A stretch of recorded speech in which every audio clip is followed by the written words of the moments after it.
memanjatkan kehadirat Allah Subhanahu wa Ta'ala, karena atas rahmat dan hidayahnya pada hari ini kita semua bisa berkumpul bersilaturahmi walau secara daring melalui kegiatan sharing session yang disebut ISMA Info Session Festival. Dan hari ini sebagaimana kita ketahui itu adalah memasuki sesi keempat dengan tema diskusi yang seperti Bu Dia sampaikan, itu adalah apa yang harus disiapkan sebelum keberangkatan, mulai dari dokumen, visa, asuransi, akomodasi, dan lain-lain. Semoga acara ini bisa berjalan lancar dan membawa keberkahan untuk kita semua. Sekali lagi ucapkan terima kasih dan apresiasi yang setinggi-tingginya kami sampaikan kepada Konsorsium KUI Kota Bandung sebagai penyelenggara ISMA Festival 2022 secara umum dan juga host sesi 4 yaitu KUI ITENAS. Para mahasiswa yang saya banggakan, kalau kita sedang menempuh pendidikan sarjana di negara kita, ada dua kesempatan yang bisa kita raih untuk merasakan pendidikan di luar negeri, yaitu melalui program International Mobility saat kita terdaftar sebagai mahasiswa, atau melanjutkan studi pasca sarjana di luar negeri. Tentu ini bisa dilakukan setelah lulus ya. Melalui program MPKM saat ini memberikan peluang bagi mahasiswa di seluruh menempuh dan merasakan pendidikan selama 1 semester di luar negeri yang sebagaimana sudah kita ketahui bersama, kreditnya akan diakui oleh perguruan tinggi asal kita. Berdasarkan hal ini, kami mengajak seluruh mahasiswa untuk berpartisipasi dalam program ini yang secara langsung dapat meningkatkan kemampuan Anda dalam berbagai hal, seperti meningkatkan kemampuan bahasa, meningkatkan wawasan budaya, merasakan hidup di lingkungan multinasional, dan lain-lain. Saya rasa seluruh peserta ISMA Batch 1 sudah merasakan manfaat dari mengikuti program ini. Tidak banyak yang ingin saya sampaikan, sekali lagi selamat berdiskusi tentang berbagai hal tentang ISMA, khususnya terkait dengan persiapan sebelum keberangkatan bagi seluruh peserta ISMA Festival. Semoga niat baik dan persiapan yang baik dari seluruh peserta yang berniat mengikuti ISMA Batch selanjutnya dapat melancarkan cita-cita Anda semua. Sekali lagi kami sampaikan terima kasih kepada Konsorsium KUI Kota Bandung atas inisiatifnya menyelenggarakan festival ini.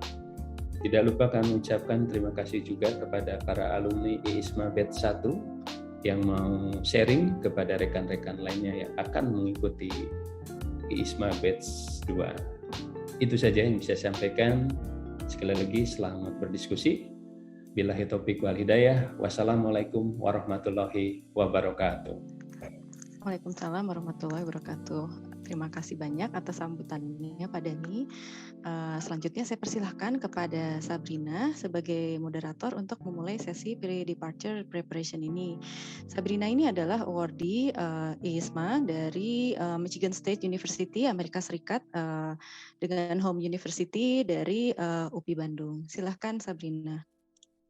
Baik, terima kasih Bu Dia. Terima kasih juga atas kesempatannya. Selamat siang semuanya. Semoga dalam keadaan yang baik. Ya, perkenalkan, saya Sabrina Kathleen, salah satu ISMA awardee di MSU atau Michigan State University yang akan menjadi moderator pada topik Before Departure. Nah, untuk topik ini kita akan membahas mengenai hal-hal yang meliputi persiapan keberangkatan, mulai dari berkas-berkas, visa, insurance, dan dokumen. Dan ada juga pembahasan mengenai accommodation. Baik, sebelum melanjut ke tahap berikutnya, tentunya kita perlu ya untuk kenal dengan para awardee ISMA yang menjadi speaker pada sesi kali ini. Yang pertama itu ada Muhammad Azaria dari University of Twente, Belanda, kemudian Dwina Rahmaniar dari University of Scotland, UK, Nada Zahrani dari University of Sussex, UK, Kevin Dennis dari University of Pennsylvania, USA, Afifa Indira dari Michigan State University, USA, Fiori dari National Taiwan Normal University, Taiwan, Kemudian ada Christopher, Nanyang Technological University di Singapura. Kemudian ada Reva Salsadila dari Middle East Technical University Turki. Dan terakhir ada saya sendiri. Baik, oke, setelah tadi sudah berkenalan dengan para awardee, kita bisa langsung masuk ke topik yang pertama nih, mengenai persiapan sebelum keberangkatan. Yang pertama dan paling penting sebelum berangkat tentunya harus memiliki visa terlebih dahulu ya. Nah, dan tiap negara pasti punya perbedaan dalam pengurusan visanya. Mungkin bisa di-share nih pengalaman dalam pengurusan visanya. Apakah pengurusan visanya dilakukan secara mandirikah atau secara kolektif, dan apa saja persyaratannya?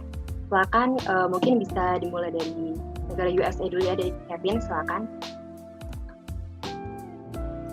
I see. Oke, thank you Sabrina untuk kesempatannya. Halo teman-teman, selamat siang. So, semoga kalian tetap dalam keadaan sehat dan tetap semangat untuk akhir. So, mungkin dari pertanyaannya mungkin langsung ke pembuatan visa ya. Dari aku sendiri secara spesifik ke University of Pennsylvania. Awalnya dari pembuatan visa kita buatnya pastinya kita buat dari secara kolektif gitu.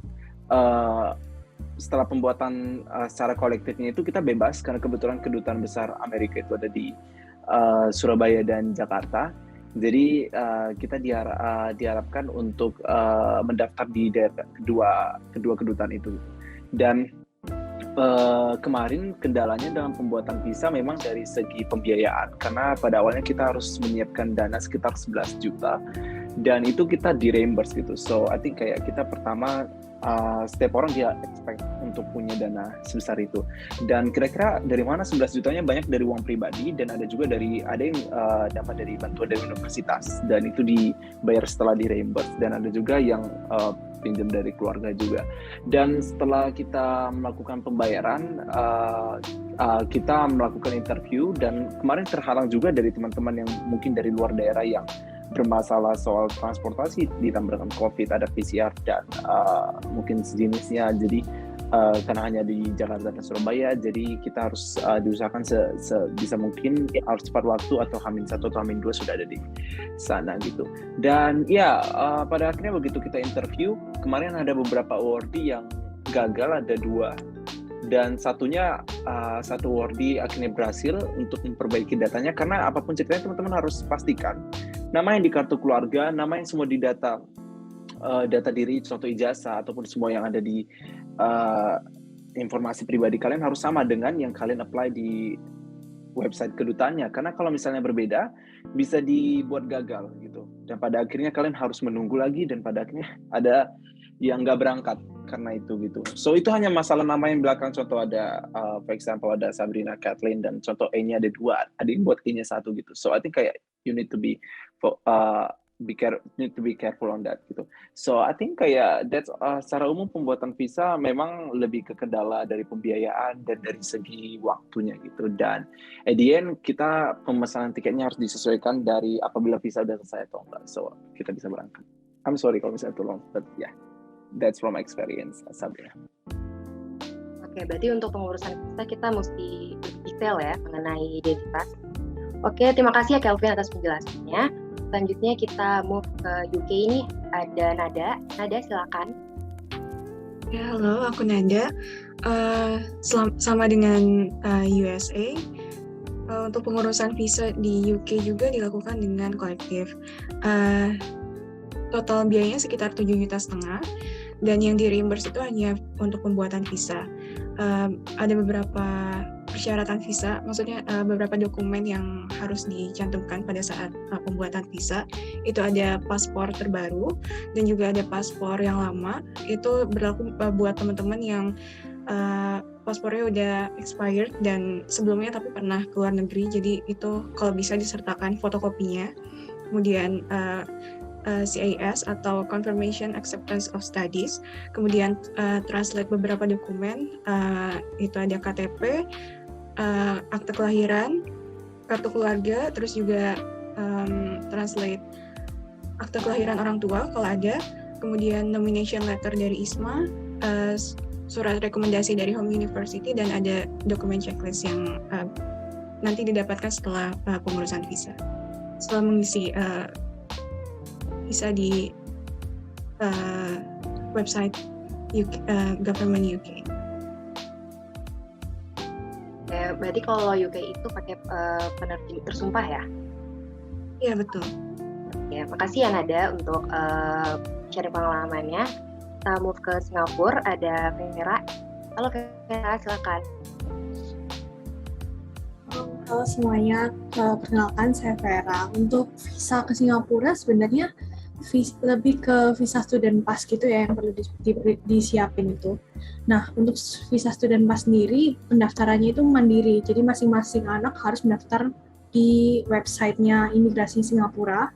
Kemudian kita ada biaya juga yang perlu dibayar untuk proses dan juga nanti sampai di Singapura harus klaim student pass-nya ke kantor imigrasi Singapura, dan itu juga membayarnya semua lewat online. Jadi sebenarnya kalau yang di Singapura itu kita nggak perlu langsung ke kantor kedutaan, semuanya bisa diurus lewat online. Nah, untuk student visa sendiri itu pertama harus butuh surat penerimaan masuk universitas di sininya. Jadi baru bisa diproses untuk student visanya. Kemudian student visa itu juga dibutuhkan nantinya untuk entry approval ke Singapura. Karena sekarang ini lagi keadaan COVID, karena pandemi juga ada pengaruh ke izin untuk masuk ke negaranya. Jadi kita juga perlu persiapkan namanya entry approval. Jadi itu sebuah surat untuk izin masuk di periode waktu tertentu. Jadi kita hanya bisa masuk ke Singapura di periode yang kita daftar itu. Selain itu juga ada health declaration yang perlu kita laporkan juga lewat online juga, semua lewat website. Ya itu sih yang perlu dipersiapkan untuk keberangkatannya. Selain itu juga karena ada persyaratan karantina di Singapura waktu kemarin saya datang itu, ada persyaratan harus karantina selama 7 hari. Jadi kita perlu juga punya bukti kalau kita sudah book hotel untuk karantina kita, karena karantinanya harus di hotel, karena student internasional nggak bisa karantina di dorm gitu. Itu sih kalau untuk Singapura. Untuk karantinanya itu biaya sendiri atau ditanggung ISMA? Oh ya, kalau karantina itu juga akan ditanggung ISMA, tapi reimburse sistemnya. Jadi kita tetap harus bayar sendiri dulu, sampai karantinanya selesai nanti, pembayaran sudah lunas semua, baru kita ada form pengajuan dana gitu ke LPDP. Oke, makasih ya Vera untuk sharingnya. Tadi juga makasih Kelvin, Nada, dan Vera. Tadi setelah dengar penjelasan mengenai visa, mungkin ada beberapa ya yang beranggapan, kok banyak banget sih, kok ribet banget sih. Sebenarnya enggak kok. Once kalian udah jalanin, ternyata prosesnya cukup mudah. Karena bareng-bareng juga kayak pengurusannya, jadi nggak perlu khawatir. Nah, setelah tadi udah bahas mengenai visa, tentu ada beberapa dokumen atau hal lain juga yang harus dipersiapkan ya selain visa, izin tinggal atau sertifikat vaksin terlebih dahulu dengan jenis yang ditentukan oleh host unit. Nah, silakan mungkin bisa langsung jawab.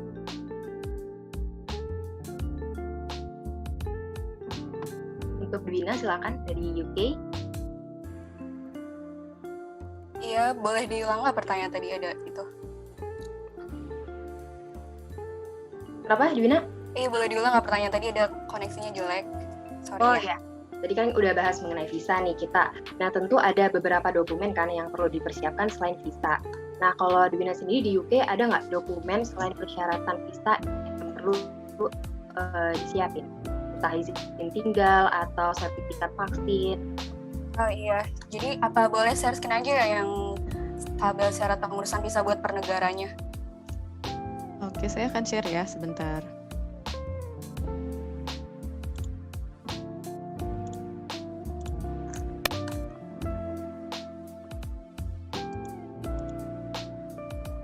Oke, silakan Wina. Iya, jadi itunya tertutup Bu negaranya. Negaranya tertutup? Iya. Wah, sebentar. Tertutup oleh, atau saya coba yang lebih kecil ya.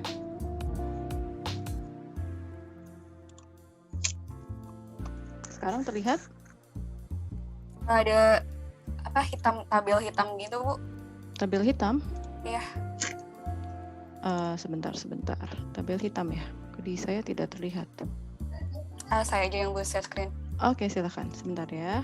Jadi di sini bisa dilihat, apakah terlihat ya dengan jelas? Lihat.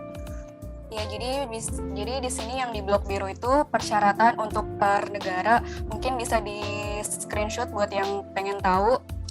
Jadi kayak di sini di UK kita waktu itu sebenarnya harusnya bisa visitor visa, cuman karena waktu itu ada larangan untuk visitor, jadi kita disuruhnya jadi student visa dan perkiraan biayanya itu 7.500.000 dan abis itu kita butuh paspor. Nggak perlu profesional paspor fotograf karena kita bakal foto nanti di VFS-nya. Terus kita butuh terjemahan dokumen yang ada di sini udah tertera apa aja. Terus butuh medical check up yaitu tes tuberkulosis. Waktu itu ada satu awardee yang dia medical check up-nya tuh TB-nya kayak bermasalah gitu. Jadi dia akhirnya nggak berangkat. Jadi itu sayang banget. Jadi harus jaga kesehatan ya. Habis itu ini biometrik dan foto untuk visa. Jadi profesional paspor nggak butuh. Lalu sidik jari di VFS tadi. Terus layanan mobil visa ini adalah yang khusus UK aja. Dia ada kena biaya 611.000 dan ini nggak di reimburse ya. Jadi harus biaya pribadi. Lalu selanjutnya ada nomination letter dari ISMA yang basic kayak bakal ditanggung sama ISMA yang tertera per bulan berapa. Terus recommendation letter dari home uni masing-masing, terus checklist dokumen setelah pembayaran visa, nanti kita jadi apply dulu di government website-nya, habis itu nanti bakal dapat pembayaran visanya, habis itu kita butuh confirmation of acceptance studies, kayak udah diterima dari universitas di UK. Jadi itu aja sih, mungkin ini bisa di screenshot yang buat yang butuh. Oke, makasih ya Dwina, penjelasannya detail banget. Selanjutnya ada dari negara Taiwan, Fiori, silakan. Oke, halo teman-teman. Jadinya kalau misalnya untuk Taiwan sendiri, tadi kalau misalnya dilihat dari tabel yang di-share oleh Dwina, itu kelihatan kalau misalnya Taiwan itu satu-satunya yang pakai visitor visa sendiri kan. Nah, jadi kenapa dari Taiwan yang itu pakai visitor visa? Karena kalau misalnya student visa itu berlaku buat sekitar 6 bulan sampai 1 tahun. Nah, sedangkan karena kita nggak selama itu, jadi dari pemerintah Taiwannya, dari Ministry of Education, Ministry of Education di Taiwan itu kayak melampirkan sebuah surat gitu, buat nanti kayak kita print dan dilampirkan ketika kita ngurus visa. Makanya itu juga jadi salah satu dokumen penting karena dengan dokumen itu juga dari para award di Taiwan tuh dibebaskan dari kayak semacam medical check up kayak gitu-gitu, itu juga dibebaskan karena nggak diperluin. Terus juga kayak untuk lampiran buku rekening itu juga nggak diperlukan, jadinya hanya melampirkan surat itu. Terus juga beberapa dokumen seperti kayak ijazah, LOA, terus juga nomination letter, terus ada juga surat keterangan aktif sebagai mahasiswa dari kampus asal dan tentunya dalam bahasa Inggris itu juga harus dilampirkan. Terus juga paspor asli itu juga harus dilampirkan. Jadinya itu sih kalau misalnya dari Taiwan. Nah, terus juga kalau misalnya tadi kan kalau dari UK dan US itu bisa kolektif, sedangkan kalau misalnya dari Singapura itu bisa itu harus mandiri. Kalau misalnya dari Taiwan sendiri sebenarnya untuk aplikasinya itu dilakukan secara mandiri, tetapi ketika penyerahan dokumen ke kantor dagang Taiwan di Indonesia itu tuh kita tuh bisa diwakilkan gitu. Misalnya kayak aku mewakili waktu itu memberikan dokumen-dokumen milik teman-teman aku juga gitu. Jadi kayak satu orang bisa kayak megang 2-5 dokumen milik orang lain, itu juga bisa dilakukan dibantu gitu sama teman-teman lainnya. Oke, terima kasih ya Fiori. Ada yang mau tambah lagi Fiori? Sudah cukup, Bin. Oke, selanjutnya kita mau ke negara Turki. Ada Reva, silakan. Oke, halo semuanya, selamat siang. Untuk pengurusan visa Turki, kebetulan ini agak tricky ya teman-teman. Untuk program ISMA ke Turki sendiri, kita bisa menggunakan visa visitor dan juga visa student. Nah, untuk visa student ini bisa sampai 90 hari paling lama, sedangkan untuk visitor itu hanya sekitar 30 harian saja. Jadi waktu itu teman-teman ISMA Metu memilih visa student seperti itu. Karena memang length of stay kita di sini sampai 4 bulan, jadi nanti untuk extend-nya kita memakai ikamet atau izin tinggal. Nah, untuk pengurusan visanya sendiri ada beberapa dokumen yang memang harus disiapkan. Yang pertama ada foto biometri, kemudian surat izin orang tua apabila teman-teman di bawah 18 tahun. Kemudian ada juga student certificate atau acceptance letter. Ini bisa dari ISMA ataupun dari Middle East Technical University sendiri, dari universitas. Kemudian di sini juga ada yang berbeda ya. Kita diharuskan untuk melampirkan equivalent statement atau surat akreditasi perguruan tinggi, seperti itu teman-teman. Nah, selain itu kita juga harus menyertakan income statement atau rekening koran 3 bulan terakhir, kemudian ijazah. Waktu itu kami menyerahkan ijazah SMA, dan terakhir harus ada health insurance contract. Jadi pastikan sebelum teman-teman apply visa, teman-teman sudah harus mendapatkan health insurance-nya ya. Nah, di sini ada beberapa notes yang harus di-highlight oleh teman-teman ketika ingin registrasi visa atau daftar visa ke kedutaan Turki. Yang pertama, untuk registrasi dan appointment, teman-teman bisa melakukan secara online di konsulosus.tr/visa. Kemudian di sana teman-teman bisa mengisi seluruh aplikasinya, dan yang perlu di-highlight adalah pastikan teman-teman menggunakan huruf kapital semua dan jangan menggunakan autofill. Kenapa? Karena waktu itu banyak teman-teman Metu yang aplikasi visanya ketika proses pengisiannya agak error dan nge-freeze. Jadi pastikan ya untuk ketik manual dan juga menggunakan huruf kapital. Kemudian pastikan juga jaringan internetnya stabil, dan setelah mendapatkan appointment, tanggal dan jamnya, silakan teman-teman untuk datang ke Turkish Embassy Jakarta. Dan sebetulnya untuk sistemnya ini bisa kolektif dan juga bisa perorangan. Nanti setelah prosesnya selesai, di sana menyerahkan dokumen fisik, pastikan perwakilan dari teman-teman bisa meminta nomor officer-nya, karena updates untuk rilis visanya ini tidak tentu ya teman-teman. Jadi untuk updates terbarunya teman-teman bisa tanya ke officer di embassy. Sekian, terima kasih. Oke, makasih ya Reva. Tadi Reva juga udah sempat menyinggung ya mengenai insurance. Nah, apakah insurance ini tuh ditanggung oleh ISMA juga kah di Indonesia atau nanti di negara tujuan yang akan dihandle oleh hostnya? Nah, untuk Afifah dari GSA, silakan. Oke, jadi untuk health insurance sendiri untuk di Amerika, khususnya di Michigan State University, itu udah sesuai sama apa yang ada di MSU. Jadi dari LPDP langsung bayar ke MSU-nya sebesar tuition, dan tuition itu udah sesuai sama health insurance kita. Nah, kita nih dapat health insurance dari Blue Cross Shield dari Michigan, dan itu dia include ke semuanya, ke emergency atau kalau kita mau konsul, tapi kita emang nggak termasuk sama dental sama vision, karena dental dan vision itu nggak dianggap penyakit yang emang kayak penting banget untuk dapat insurance gitu. Terus jadi kita sebenarnya udah gampang banget sih, terus karena sebenarnya di Amerika itu semua kebutuhan kesehatan itu termasuk mahal, tapi karena kita udah dapat insurance, jadi semuanya gratis, mulai dari PCR test, kita juga udah gratis semua. Terus kayak kalau kita butuh merasa nggak enak badan, kita bisa konsul, kita bisa dikasih vitamin, itu udah gratis semua sih kalau di Michigan. Oke, thank you Afifah. Selanjutnya kita ke negara Belanda, ada Azaria. Silakan Azaria. Ya, makasih Sabrina. Jadi kalau misalkan di Belanda sendiri, untuk pengurusan insurance itu semua diatur sama Hosuni.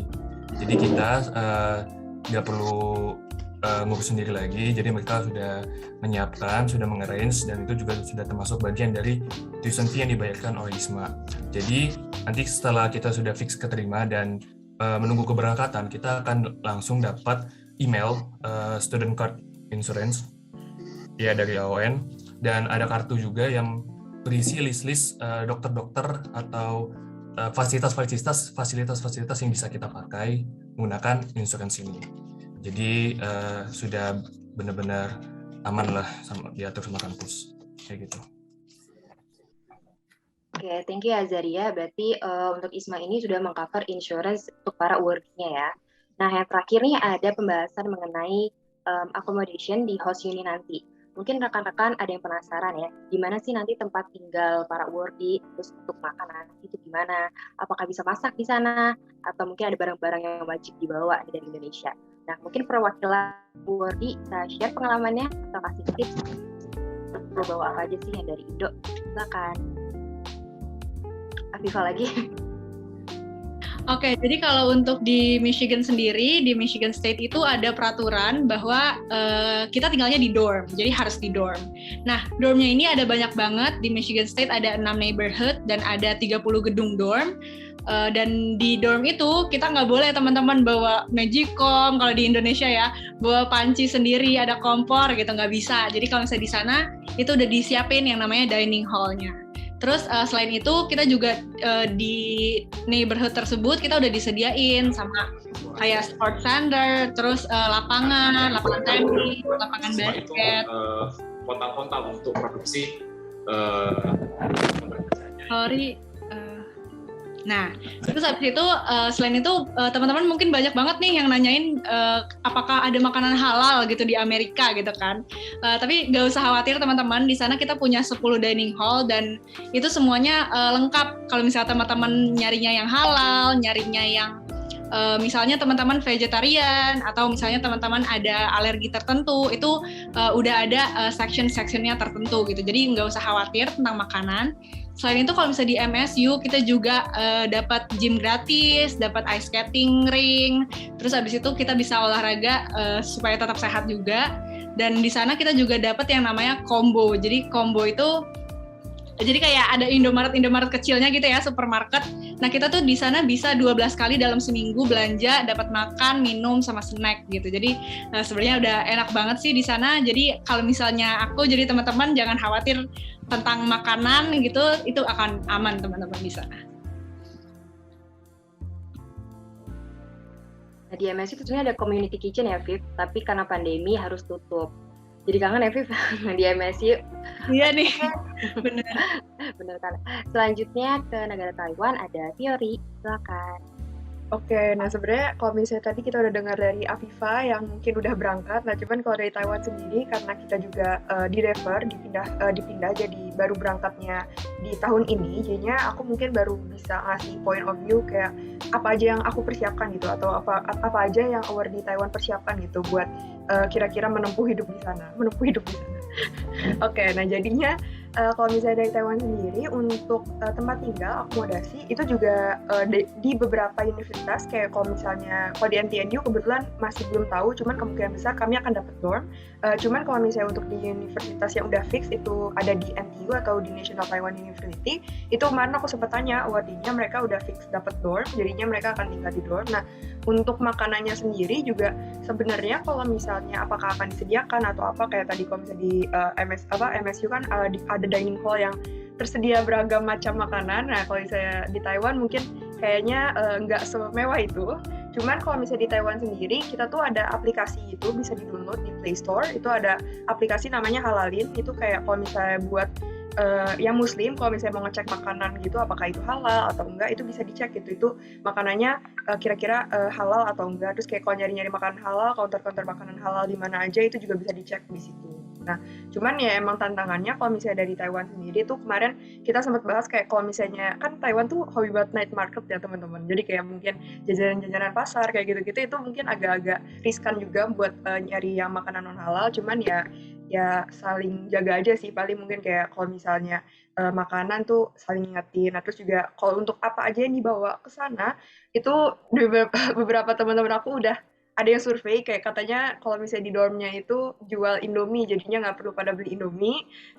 Jadi tenang. Terus juga kalau misalnya jadinya kayak kayaknya pada lebih ke arah bawa-bawa yang ke arah bumbu-bumbuan gitu, karena itu juga lumayan susah dicari, apalagi kayak bumbu-bumbu khas Indonesia itu sangat sulit untuk dicari di sana kebetulan. Oke, makasih ya Fiori dan Afifah tadi share pengalamannya.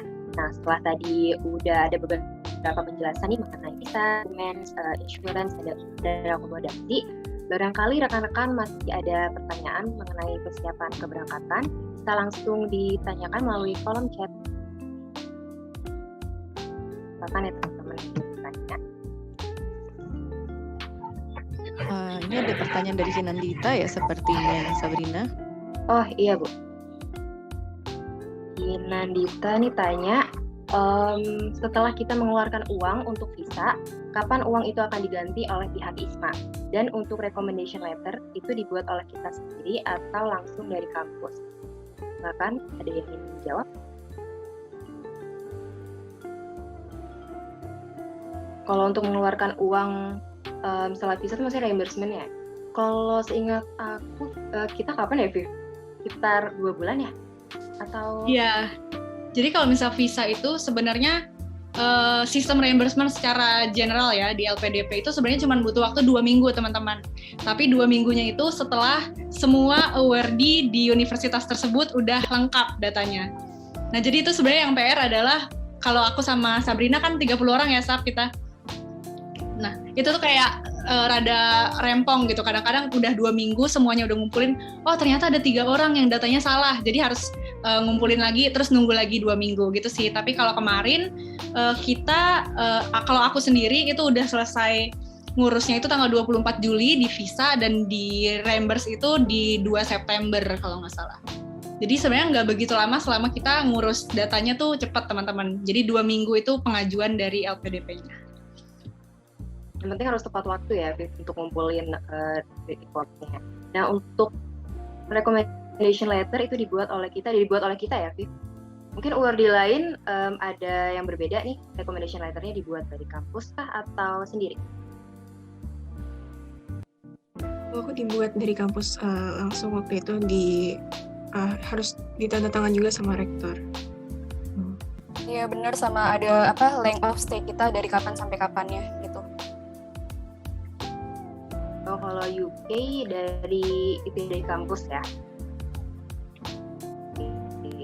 Kalau Netherlands, kalau misalkan Netherlands, kita dapat dari kampusnya, dari host university, ada kayak dokumen menyatakan kita tujuannya ngapain gitu. Kayak gitu sih.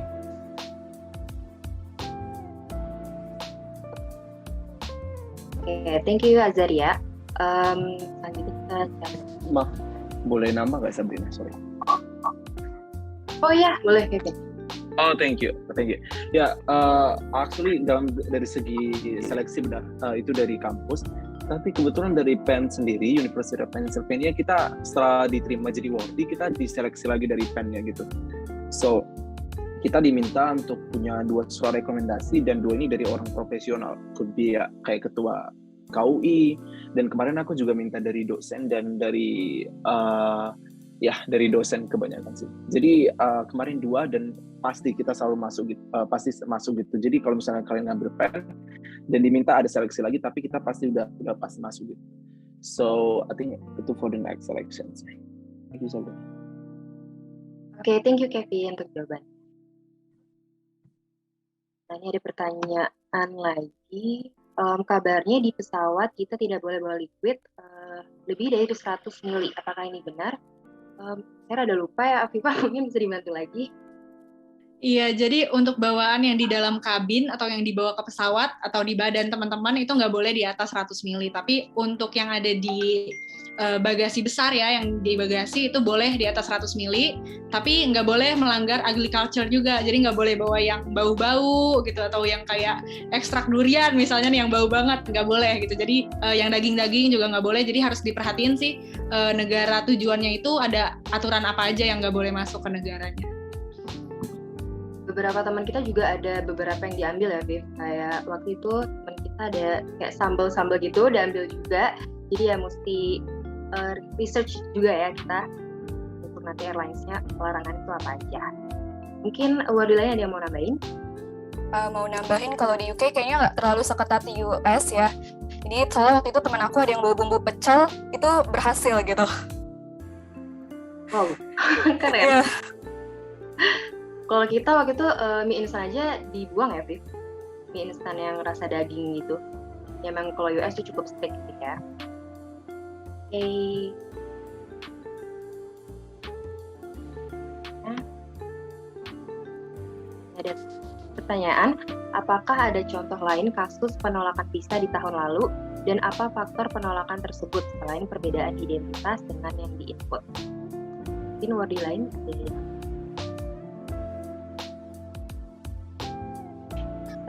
sepertinya award di tahun lalu nggak ada yang mengalami penolakan ya, semuanya aman.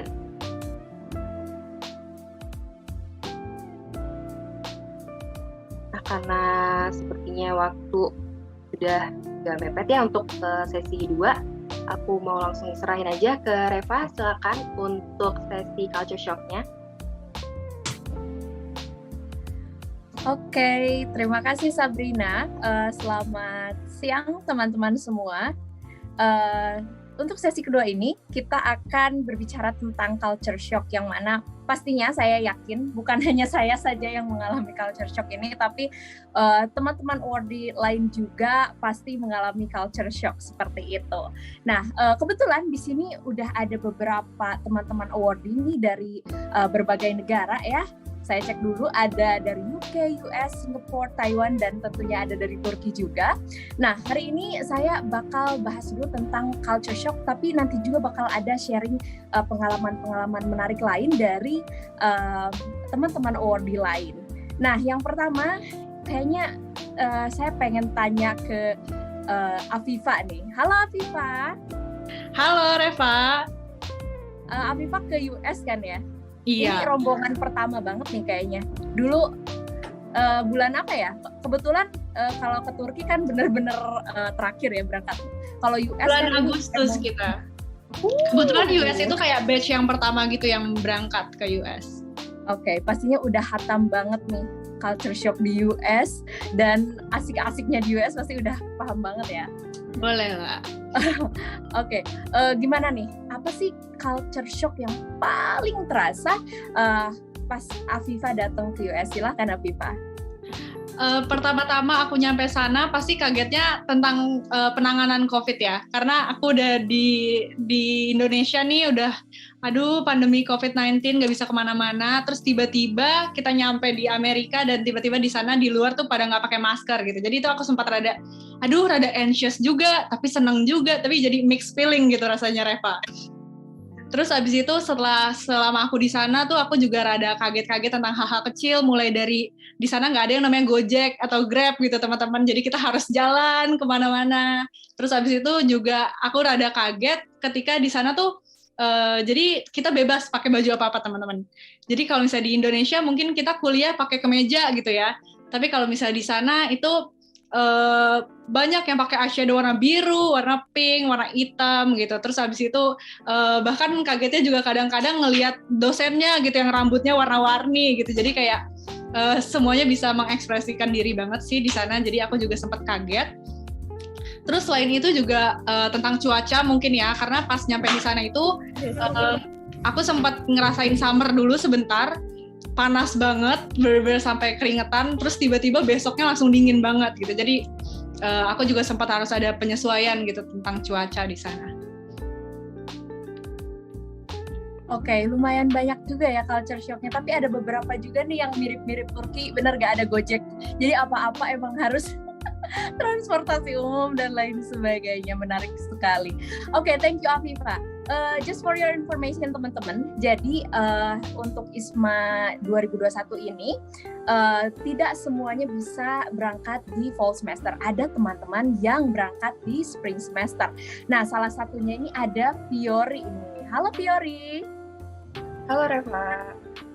Oke, Fiori, walaupun memang di refer ya ke spring semester, tapi pastinya udah well prepared banget dong.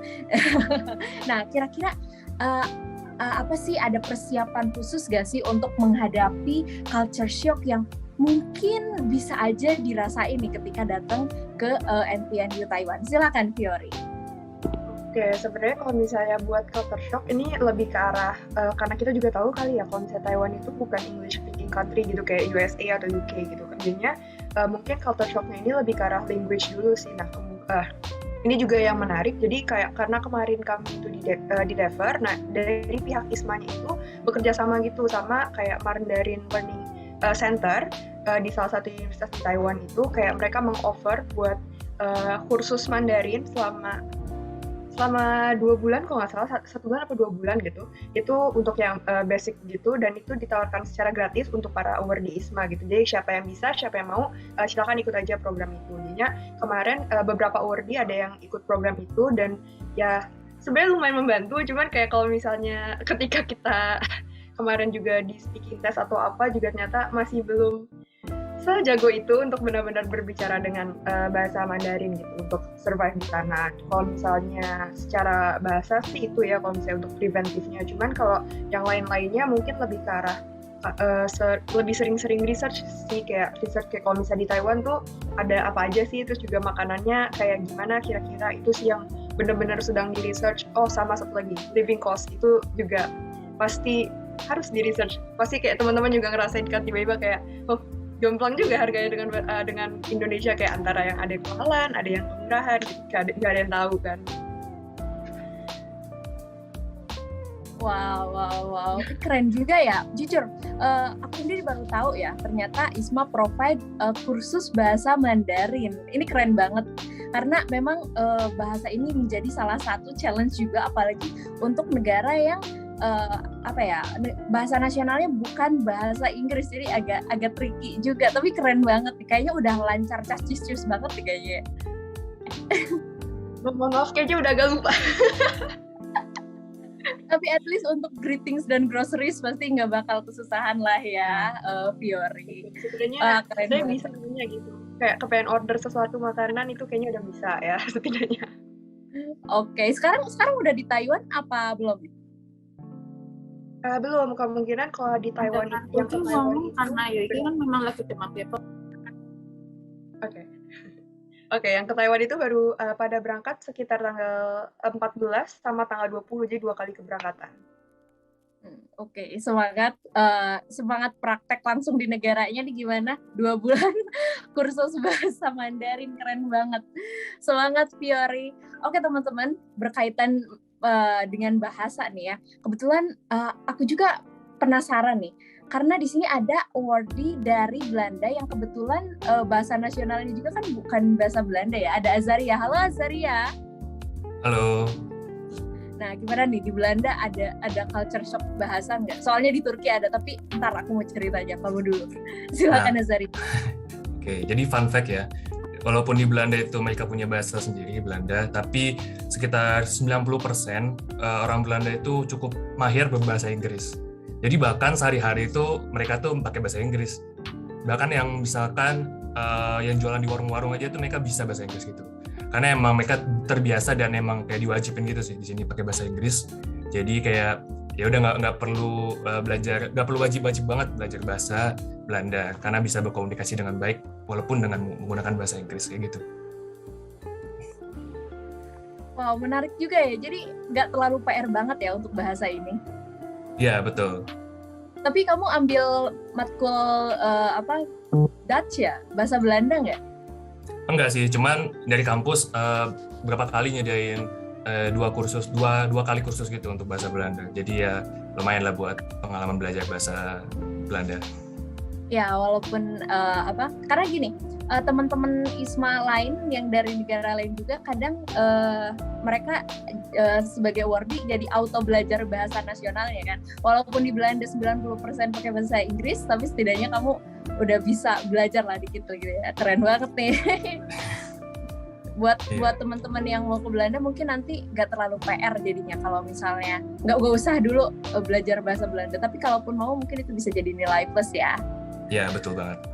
Oke, keren banget Azaria. Dan by the way, untuk Turki sendiri teman-teman, bahasa menjadi salah satu challenge yang cukup besar juga, karena memang orang-orang Turki itu sedikit yang bisa berbahasa Inggris seperti itu. Untuk di kegiatan akademik sendiri di METU, bahasa bukan jadi masalah, tidak jadi masalah. Kenapa? Karena memang di kegiatan akademik kita semua mahasiswa dan dosen menggunakan bahasa Inggris. Tapi untuk masalah administrasi, kemudian untuk daily basis lainnya, kami menggunakan bahasa Turki. Orang Turki menggunakan bahasa Turki semuanya. Seperti itu. Jadi challenging juga nih, jadi challenge tersendiri juga untuk teman-teman ISMA Meto. Nah, waktu itu saya mau kasih tips and trick juga teman-teman. Jadi karena saya tahu di Meto kayak gitu, saya belajar dulu bahasa Turki sebelum berangkat ke Turki, bahkan sebelum daftar ISMA juga, karena saya udah suka Turki, jadi belajar bahasa Turki gitu teman-teman. Nah, tips aja buat next ISMA Meto Worthy mungkin di sini teman-teman bisa mempelajari greetings, kemudian untuk di groceries juga vocabularies untuk groceries itu sangat-sangat essential sekali. Kalian bisa mempelajari itu semua. Dan fun fact-nya adalah ketika kalian tahu bahasa Turki walaupun sedikit, orang-orang Turki di sini akan sangat mengapresiasi kalian. So ini jadi nilai plus juga.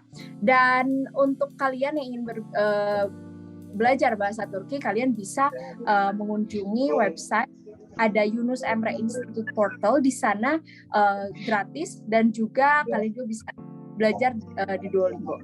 Saya nggak saranin untuk belajar langsung di Turki karena mungkin akan agak lebih kaget lagi gitu. Jadi ya, be well prepared dan learn it before you need it. Oke, next. Tadi setelah bahasa, culture shock bahasa, sekarang mungkin aku mau tanya nih tentang sistem pendidikan. Mungkin di Indonesia sama di luar negeri agak beda ya. Di sini ada Calvin nggak ya? Halo Calvin. Hai Reva. Oke, Calvin, aku mau tanya nih, sistem pendidikan, kamu kan dari UPenn ya? Ada nggak sih perbedaan antara sistem pendidikan di home university atau ya di Indonesia sendiri sama dengan di UPenn? Silahkan Calvin. I see. Thank you Reva. Jadi sebagai note dulu, ini hanya bukan mewakili USA secara keseluruhan, tapi di UPenn aja. Dan yang pertama dari perbedaannya SKS. So it's quality not quantity. Kita tahu kalau misalnya di Indonesia kita ada 8 sampai 9 matkul, atau kalau misalnya lebih banyak bagus gitu kan ada praktikum. Tapi di sana kebetulan kalau di aku sendiri kita ada 4, dan kita dibatasin sama dari ISMA sendiri 4 matkul, dan itu namanya credit unit, not SKS gitu. Dan satu matkul itu 3 jam, jadi 1,5 jam bisa jadi 2 hari, atau bisa 1 hari jadi 3 jam gitu. Dan yang kedua dari segi silabus dan materinya, so kita pasti dikasih silabus sama seperti di Indonesia, but the thing is kayak kadang bahan bacanya itu udah pasti itu gitu.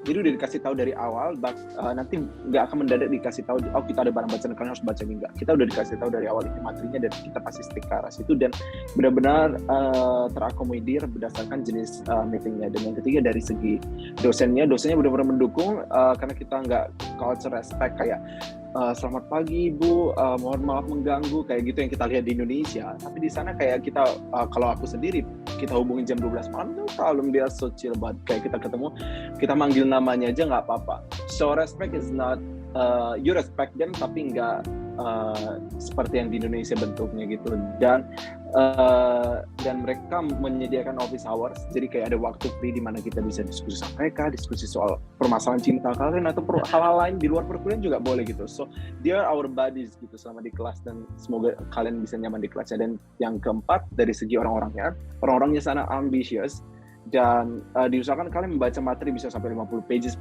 sebelum mulai kelas, dan kalian diusahakan harus paham soal materi itu, dan karena itu yang akan dipertanyakan. But then again, kalian nggak akan dipojokkan kayak, for example, Kevin, kamu baca apa di sini? Kamu coba jelaskan. No, kalian nggak akan dipojokkan di sana. Kalian nggak tahu karena pure kalian memang nggak tahu. Dan yang terakhir soal tax, kita taxnya berdasarkan project, dan projectnya itu mungkin bisa berdasarkan cases, not necessary about about our materi gitu. Jadi bisa dibahas soal project di luar sana. Dan yang terakhir, environment-nya so friendly. Meskipun sangat ambitious dengan tekanan-tekanan di luar sana, but dia so supportive about everything. So I think itu yang aku lihat dari UPenn. Wow, menarik juga ya, cukup berbeda. Nah, untuk sistem pembelajarannya sendiri di sana udah hybrid atau full offline atau masih online? Oh, di sana kita offline, tapi mereka expect kalau kalian nggak bisa masuk nggak apa-apa, karena nggak ada dalam bentuk penilaian absensi sih. So ya, gitu. Wow, oke, menarik ya teman-teman. Jadi lebih santai seperti itu. So ya, buat teman-teman yang pengen merasakan atmosfer pembelajaran yang seperti Calvin tadi jelaskan, mungkin tahun ini bisa apply ya ke UPenn seperti itu. Oke, next di sini kurang rasanya kalau misalnya kita berbincang tentang culture shock tapi nggak bahas makanan. Nah, soal makanan tadi sempat disinggung juga sama Sabrina atau Afifa gitu ya dari MSU di awal. Ada Sabrina nggak ya di sini? Halo Sabrina. Halo Reva. Aku mau tanya-tanya soal makanan nih. Kamu dari MSU kan, betul kan? Aku mau konfirmasi lagi. Oke, untuk makanan nih, makanan di US sendiri. Is it hard to find halal food atau di sana adakah Asian market yang bisa provide bahan-bahan masakan bumbu-bumbu Asia seperti itu? Kadang kerasa sama aku sendiri pas di sini tuh kayak kadang kangen gitu kan sama mie goreng, sama bakso atau apalah itu. Silakan Sabrina. Untuk halal food sendiri bisa aku bilang nggak terlalu susah ya untuk dapetin makanan halal, karena kalau di MSU sendiri ada dining hall dan itu setiap dining hall itu selalu mencantumkan ingredients di masakannya. Jadi aku tahu apa yang aku konsumsi, mie halal atau haramnya ingredients itu. Begitu juga dengan snack, biasanya aku browsing dulu, terus sekarang juga udah ada aplikasi ya halal scanner. Jadi kita tinggal scan ingredients-nya, nanti nunjukin ini halal atau enggak gitu. Kalau tadi Eva bilang kangen Indomie atau bakso gitu-gitu ya, di MSU itu ada deket dengan Asian Mart, bisa dibilang karena masih satu neighborhood, jadi nggak perlu khawatir kalau kehabisan makanan-makanan Asia gitu. Gitu Reva.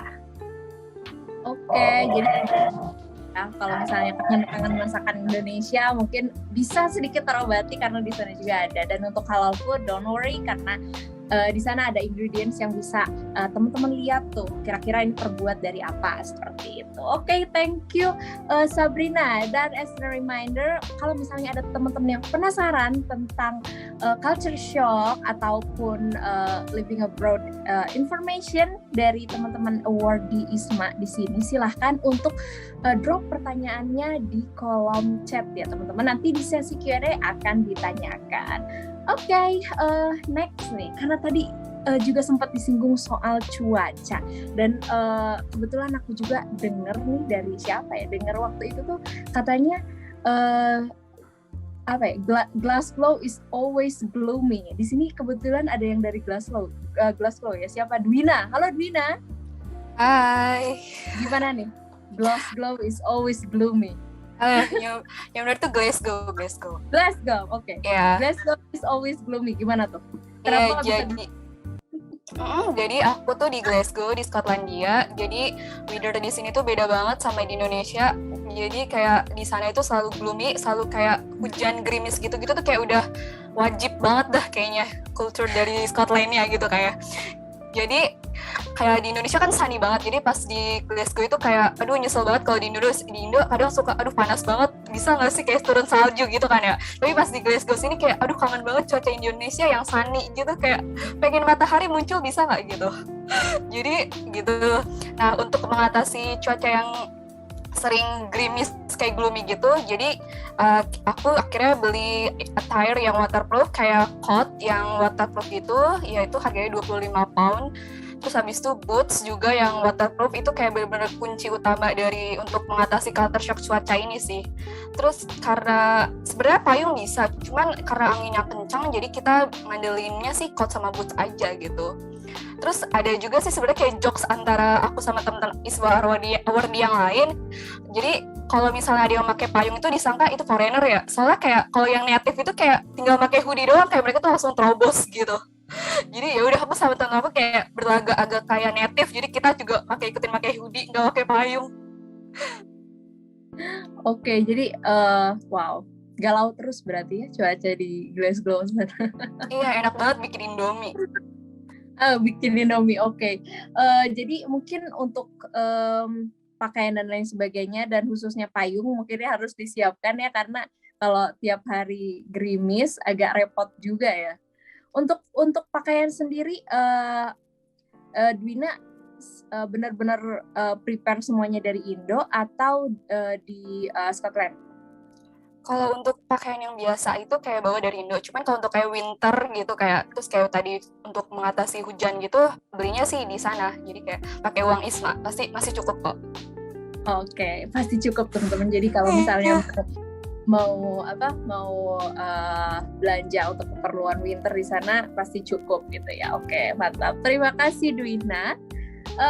Next di sini ada Christophera nih kayaknya. Soalnya belum mention nih sama aku. Halo Christophera. Halo. Nah, kamu kan ke Singapura ya nih, dan termasuk salah satu yang deliver ke spring semester juga kan? Iya, mantap. Akhirnya berangkat juga ya tahun ini. Oke, nah selama jeda 1 semester berarti ya terhitungnya. Kira-kira ada persiapan apa aja nih buat keberangkatan ke NTU? Kemudian di sini ngobrol-ngobrol soal karantina. Jujur agak penasaran juga nih, karantina di Singapura itu seperti apa, lamanya berapa hari dan lain sebagainya. Silahkan Christophera. Ya mungkin pengalaman buat teman-teman yang deliver juga kan, yang dari Taiwan juga deliver kan. Sebenarnya kita mungkin pertamanya sedih kan, aduh kenapa nggak sekarang gitu kan, pengennya cepat-cepat berangkat kan waktu itu. Tapi ternyata ada hikmahnya gitu. Kita bisa cari tahu lebih banyak, terus kayak belajar dari pengalaman teman-teman yang udah berangkat duluan, misalnya ada masalah tentang visa kayak gitu kan, berarti waktu persiapannya bisa lebih lama lah gitu. Terus kita juga sempet nontonin YouTube-nya anak-anak yang, kan aku di NTU, jadi di YouTube tuh banyak banget anak NTU yang bikin vlog-vlog gitu tentang dormnya atau tentang uni life-nya gitu kan. Kalau untuk persiapan sebelum kesini mungkin kita nyiapin buat tinggal kan. Pertama kita masuk dorm itu ternyata dormnya tuh kosong, nggak ada bantal, nggak ada bantal guling atau spray kayak gitu, nggak ada. Jadi kita harus bawa sendiri semua dari Indonesia. Ada sih beberapa yang beli di sini, tapi ada juga yang bawa bantal bahkan dari Indonesia. Terus lainnya lagi mungkin pakaian gitu juga sama sih. Mungkin di Singapura tuh ternyata kan panas banget ya, jadi kita siapin bajunya ya yang sesuai dengan weather di sini, yang jangan yang terlalu tebal-tebal gitu. Terus mungkin di sini untuk yang bisa pakai celana pendek itu banyak banget orang-orang di sini yang ke kampus aja boleh pakai celana pendek gitu. Terus kita juga nggak expect jalan, ternyata di sini kan semua everything everywhere tuh walking distance gitu. Jadi kemana-mana itu orang jalan, jadi butuh juga sepatu yang nyaman lah gitu. Atau bisa sih beberapa temen juga ada yang beli dari sini. Selain itu di sini kita juga udah tahu, dapat info kalau di Singapura nggak ada bidet. Jadi ada teman-teman yang bawa bidet portable itu, beli dari Indonesia terus bawa ke sini untuk kalau misalnya di luar. Sebenarnya kalau di dorm ternyata ada satu bilik kamar mandi yang ada bidenya, tapi cuma 1 per lantai gitu. Rata-rata nggak ada sih, tapi kalau bidet di kamar mandi umum. Itu sih mungkin kalau buat persiapan tinggal ya. Terus kalau karantina itu, peraturan karantina di Singapura itu berubahnya cepet banget. Jadi waktu sebelum kita berangkat tuh sempet di websitenya dibilang kalau dari Indonesia itu perlu karantina 14 hari. Jadi tadinya itu kita harusnya berangkat di tengah-tengah Desember sebenarnya. Terus waktu udah dekat-dekat di akhir November, peraturannya ganti. Mungkin karena di Indonesia juga COVID-nya udah lumayan mendingan, jadi Indonesia masuk ke kategori 2, negara kategori 2 di mana karantinanya jadi tinggal 7 hari. Nah, untuk karantina itu kemarin kita harus cari hotelnya sendiri, jadi kita milih hotelnya sendiri, kontak ke hotelnya sendiri, dan itu juga rate-nya itu beda dengan pesan hotel biasa kayak kita misalnya di tiket.com gitu kan, itu rate per malam biasa gitu. Jadi kita kalau di karantina kemarin ada rate khusus, jadi kita dapat meal 3 kali juga untuk breakfast, lunch, dinner, dan semua fasilitas ya, misalnya kayak sabun shampoo, tisu, minum itu kita boleh bebas request ke hotelnya. Dan itu tapi kita harus siapin sendiri sih, dari ISMA juga nggak ada bantuan gitu. Jadi kita yang request terus kita ajuin ke ISMA, sekretariat ISMA, baru kalau disetujuin kita bisa pesen sendiri gitu. Itu sih untuk karantinnya. Wow, oke. Tadi kan di NTNU itu selama kita menunggu nih ada katanya beberapa bulan persiapan bahasa. Kalau NTU sendiri ada nggak misalnya program apa gitu selama menunggu nih sebelum keberangkatan? Enggak sih, mungkin karena kita pikir Singapura kan first language-nya Inggris kan. Ya, tapi ternyata setelah kita udah di sini, Singapura mengakui 4 bahasa kan. Inggris, Chinese, Malay, sama Tamil. Nah, ya itu sih mungkin ada culture shock di sini kalau pergi ke kantin gitu ya, ke kantin yang hawker center gitu, yang kayak apa ya, Pujasera gitulah. Nah itu tuh ada orang-orang yang nggak bisa bahasa Inggris, yang cuma bisa bahasa Mandarin. Kadang-kadang itu juga ada kayak salah komunikasi gitulah.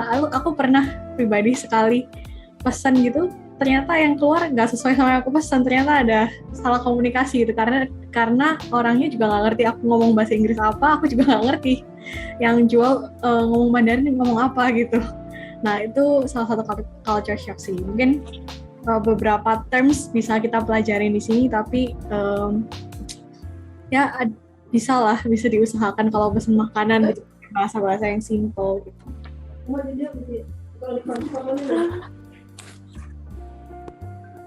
Oke, menarik juga ya, ternyata ada 4 bahasa. Mungkin future ISMA NTU Awardees bisa mempersiapkan untuk hal ini karena menarik ya. Sebagai orang awam, aku juga mengira Singapura aman lah bahasa Inggris gitu kan. Beda sama Turki. Kalau Turki emang kayak gini, bahasa Turki gitu. Kalau Singapura bahasa Inggris, udah gitu taunya. Tapi ternyata enggak, teman-teman. Oke. Tapi menarik ya, Christophera. Semoga lancar 1 semester di NTU-nya. Oke, next di sini masih penasaran juga tentang quarantine ya teman-teman, karena kita sekarang sedang ada di masa pandemi, dan quarantine ini kadang ada yang dilakukan ketika kedatangan dan juga ketika kepulangan tentunya ke Indonesia. Nah di sini ada Duina nih yang bakal cerita tentang quarantine di UK. Silahkan Duina, gimana ceritanya? Oke, jadi aku mau cerita, waktu itu pas kedatangan ke UK, aku tuh harus karantina selama 10 hari, dan itu di hotel, dan biayanya itu 45 juta. Nah, jadi 45 juta itu kita pakai uang yang udah dikasih living allowance yang selama 3 bulan itu, baru nanti di reimburse dari LPDP. Jadi nggak perlu khawatir untuk masalah bayar karantina. Jadi karantin di hotel di UK itu ketat banget. Kalau misalnya mau keluar harus sama security. Jadi kalau misalnya kayak pengen olahraga, kita harus ada satu security yang nganterin kita. Jadi benar-benar ketat banget. Beda sama waktu aku kemarin karantina di Indo, kayak bisa keluar aja gitu loh. Habis itu untuk makanan kayak agak jadi masalah gitu sih, karena di karantina kan makanannya terbatas gitu kan. Jadi kayak bisa cuma milih yang tersedia di situ aja. Jadi kayak makanan-makanan UK kayak fish and chips, kayak chicken tikka masala gitu-gitu kayak kurang aja gitu di selera mulut aku. Jadi kadang aku sama teman-teman aku tuh kayak Indomie terus gitu selama karantina untuk mengatasi masalah makanan yang cuma terbatas itu. Habis itu kalau misalnya pas karantina 10 hari kan kayak bosen banget gitu. Akhirnya aku sama temen awardi yang lain kayak lewat Zoom kita mainan kayak main Gartic atau main Kahoot, kayak pokoknya saling ngobrol aja gitu loh biar gak gabut. Habis itu udah deh. Terus aku juga mau cerita waktu itu, jadi aku kena COVID sebelum pulang ke Indonesia di UK. Itu hari-hari terakhir mau bener-bener departure gitu, kayak anak dari Strike itu dari kayak 14 orang semuanya kena COVID, jadi kita nggak bisa pulang sesuai dengan jadwal. Tapi alhamdulillah kayak dari Strike sama KBRI Londonnya itu benar-benar suportif banget ke kita. Jadi kayak setiap hari ditanyain gejalanya gimana, hari ini udah baik belum, kayak ada gejala lagi nggak yang lain. Terus kayak kita dikasih bantuan kayak ada Indomie, ada obat-obatan, ada vitamin C, vitamin D dan lain-lain. Terus dari Strike juga kayak dikasih banyak banget makanan, kayak aku bentar mau share fotonya. Ini dikasih makanan ini dari Strathclyde, bantuan COVID-nya benar-benar banyak banget. Jadi kayak Strathclyde sama KBRI London benar-benar suportif banget masalah COVID ini. Jadi itu. Terus abis itu di sini tuh free PCR sama antigen juga sama kayak US tadi. Jadi kayak mau ambil antigen kayak LFT gitu, itu kita bisa ngambil di farmasi terdekat. Jadi kayak bilang, I want to check LFT gitu, kayak nanti mereka bakal ngasih. Jadi itu benar-benar gratis. Jadi kita bisa ngecek kayak kita kena COVID apa enggak lewat antigen tersebut. Jadi paling suka karena free PCR sama antigennya sih di UK. Oke, wow, agak kaget ya dengar nominal quarantine-nya. Ya karena di Indo nggak segitu gitu, di Indo nggak segitu, bahkan bisa gratis gitu kan. Tapi that's okay, nggak apa-apa. Yang penting sehat-sehat terus ya selama di UK gitu kan, karena ini juga sekarang lagi pandemi dan ini sebagai salah satu langkah preventif. Oke, masih sebelum Q&A, aku masih penasaran tentang quarantine ketika kembali ke Indonesia. Kayaknya ada yang udah pulang nih, siapa ada Nadanya. Halo Nada. Halo. Udah pulang belum? Udah kan? Ya, alhamdulillah udah pulang. Udah di rumah ya. Oke. Tadi kan udah dibahas tentang quarantine di UK. Untuk di Indonesia sendiri gimana nih Nada? Silahkan. Nah, kalau aku sendiri ngerasa, jadi sebenarnya untuk karantina di Indonesia itu bisa ke Wisma Atlet. Setelah kita datang ke Indonesia, kita bisa ke Wisma Atlet atau bisa di hotel. Tapi kalau seandainya ada kasus positif, itu biasanya dikasih pilihan juga untuk ke rumah sakit kalau mau. Nah, kalau di Wisma Atlet ini gratis, kalau di hotel itu bayar sesuai, dan per hotel itu beda-beda. Beda sama di UK. Kalau di UK itu semuanya rata harganya. Dan kalau aku ngerasanya karantina di Indonesia tuh lebih strict daripada di UK, karena waktu itu aku karantinanya di hotel, dan di hotel ini benar-benar 10 hari itu nggak bisa keluar sama sekali. Terus juga makanan, untuk makanan kita nggak boleh order makanan dari luar, jadi harus dari hotelnya. Dan padahal waktu di UK itu boleh-boleh aja gitu, kalau seandainya kita bosan sama makanan hotelnya, kita boleh order makanan dari luar gitu. Dan kebetulan waktu itu juga aku setelah 9 hari karantina, di hari ke-9 aku ketahuan kalau ternyata aku positif, dan di situ akhirnya aku pindah hotel. Jadi sebenarnya kalau ketahuan positif itu ada hotel-hotel tertentu yang khusus untuk orang-orang yang terkonfirmasi COVID gitu. Dan itu bisa pindah ke hotel, bisa pindah ke Wisma Atlet atau ke rumah sakit. Sebenarnya tiga-tiganya hampir sama sih kalau misalnya soal obat gitu, maksudnya sesuai dengan keluhan kita, nanti dikasih obatnya apa kayak gitu. Makan juga dikasih 3 kali sehari, kecuali kalau waktu itu aku di hotel, aku dikasih plus snack juga gitu. Dan bedanya kalau di hotel itu kita bisa bebas untuk misalnya kalau misalnya kita bosan di kamar, pengen keluar untuk olahraga di sekitar hotel, itu boleh. Maksudnya masih di dalam kawasan hotelnya gitu. Dan sementara kalau seandainya di rumah sakit itu benar-benar nggak bisa, jadi 10 hari itu harus 10 sampai 14 hari atau sampai kita negatif itu harus tetap di kamar gitu sih. Oke, itu dia ya, kelihatan banget perbedaannya kalau misalnya karantina di host country, tadi ada di UK dan kemudian di Oke, teman-teman, that's all for the talk show session, dan sekarang kita akan langsung saja ke Q&A session karena di sini sudah banyak sekali pertanyaan yang masuk, baik di kolom chat ataupun ke private message. Oke. Tadi ada beberapa nih teman-teman yang bertanya tentang how to engage with the locals ataupun dengan mahasiswa-mahasiswa di host university. Apakah itu sulit atau gimana, ataukah menantang atau bagaimana nih kira-kiranya? How the ISMA awardee engage with the locals or the students in the host university? Silahkan, ada yang mau menjawab? Ada yang mau menjawab? Mungkin dari di sini kelihatannya ada yang dari US dulu nih. Mata saya nggak tahu, tiba-tiba langsung USA.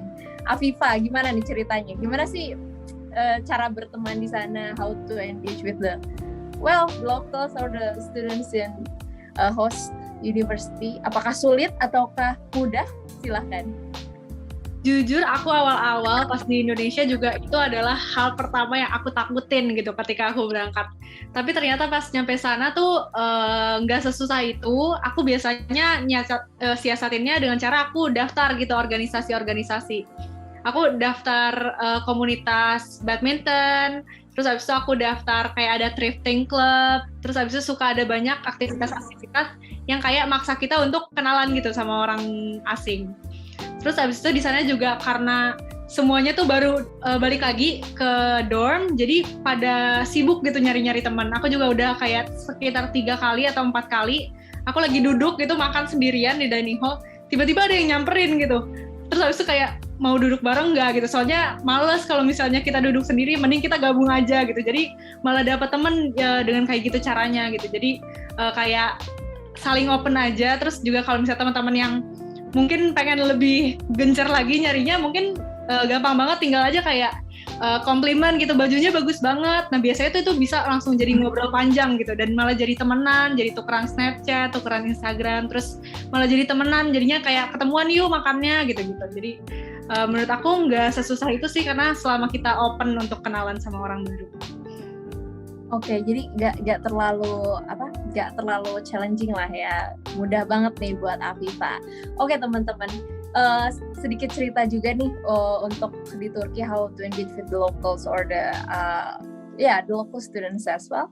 Di Turki itu kebetulan di Metu ada satu organisasi mungkin ya seperti UKM, itu namanya ISN, Erasmus Student Network, dan di sana seluruh teman-teman exchange itu tuh bisa bertemu, dan biasanya tiap bulan itu tuh ada acara, mau acara kumpul-kumpul ataupun acara trip ke luar kota seperti itu. Nah, biasanya mudah sekali untuk untuk engage dengan local student ataupun bahkan dengan sesama mahasiswa internasional di sana.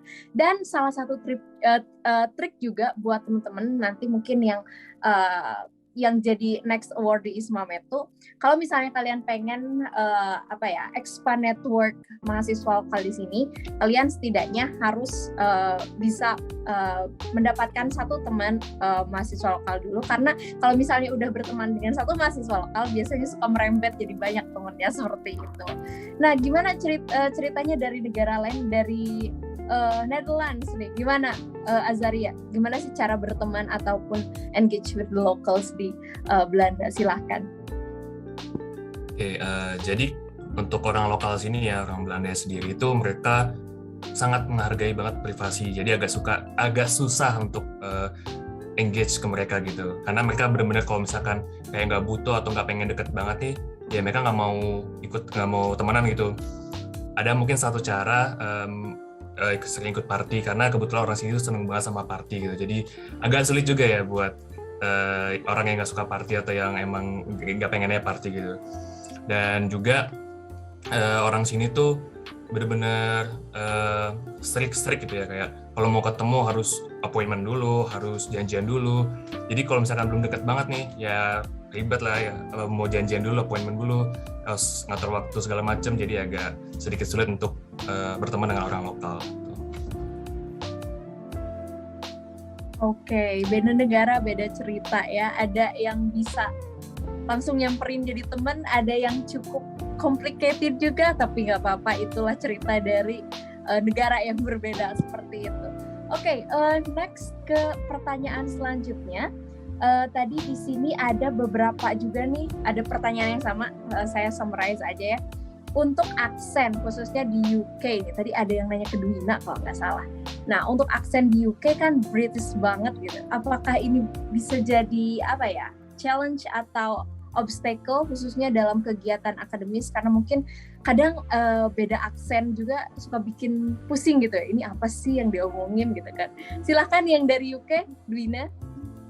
Oke, jadi aku kan di Scotland, dan Scottish sama British tuh bener beda. Menurut aku British lebih gampang daripada Scottish, karena Scottish bener-bener kayak beda banget, kayak susah banget. Aku sama temen tuh struggle banget itu, apalagi kita di kelas itu mereka kan pada pakai masker tuh, mereka nggak pakai masker aja udah struggling banget kita, apalagi mereka pakai masker tambah struggling banget.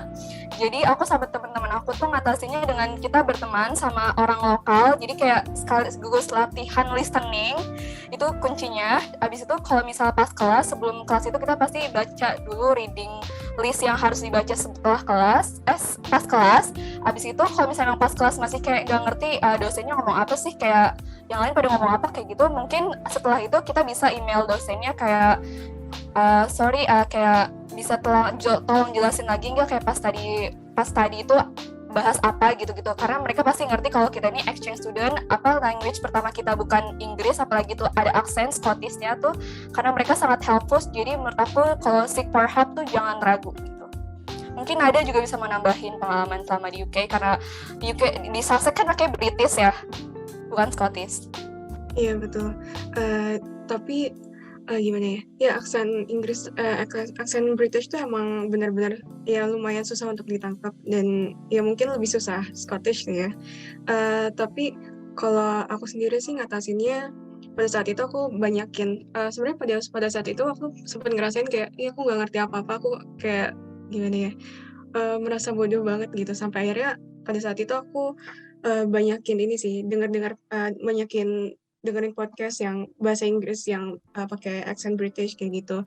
Terus juga kalau sehari-hari, kalau seandainya lagi belajar, lagi seminar atau workshop gitu, aku memperhatikan gimana cara mereka ngomongnya gitu, biar jadi gimana ya, di situ juga aku belajar, oh ternyata cara mereka ngomong ini tuh kayak gini gitu.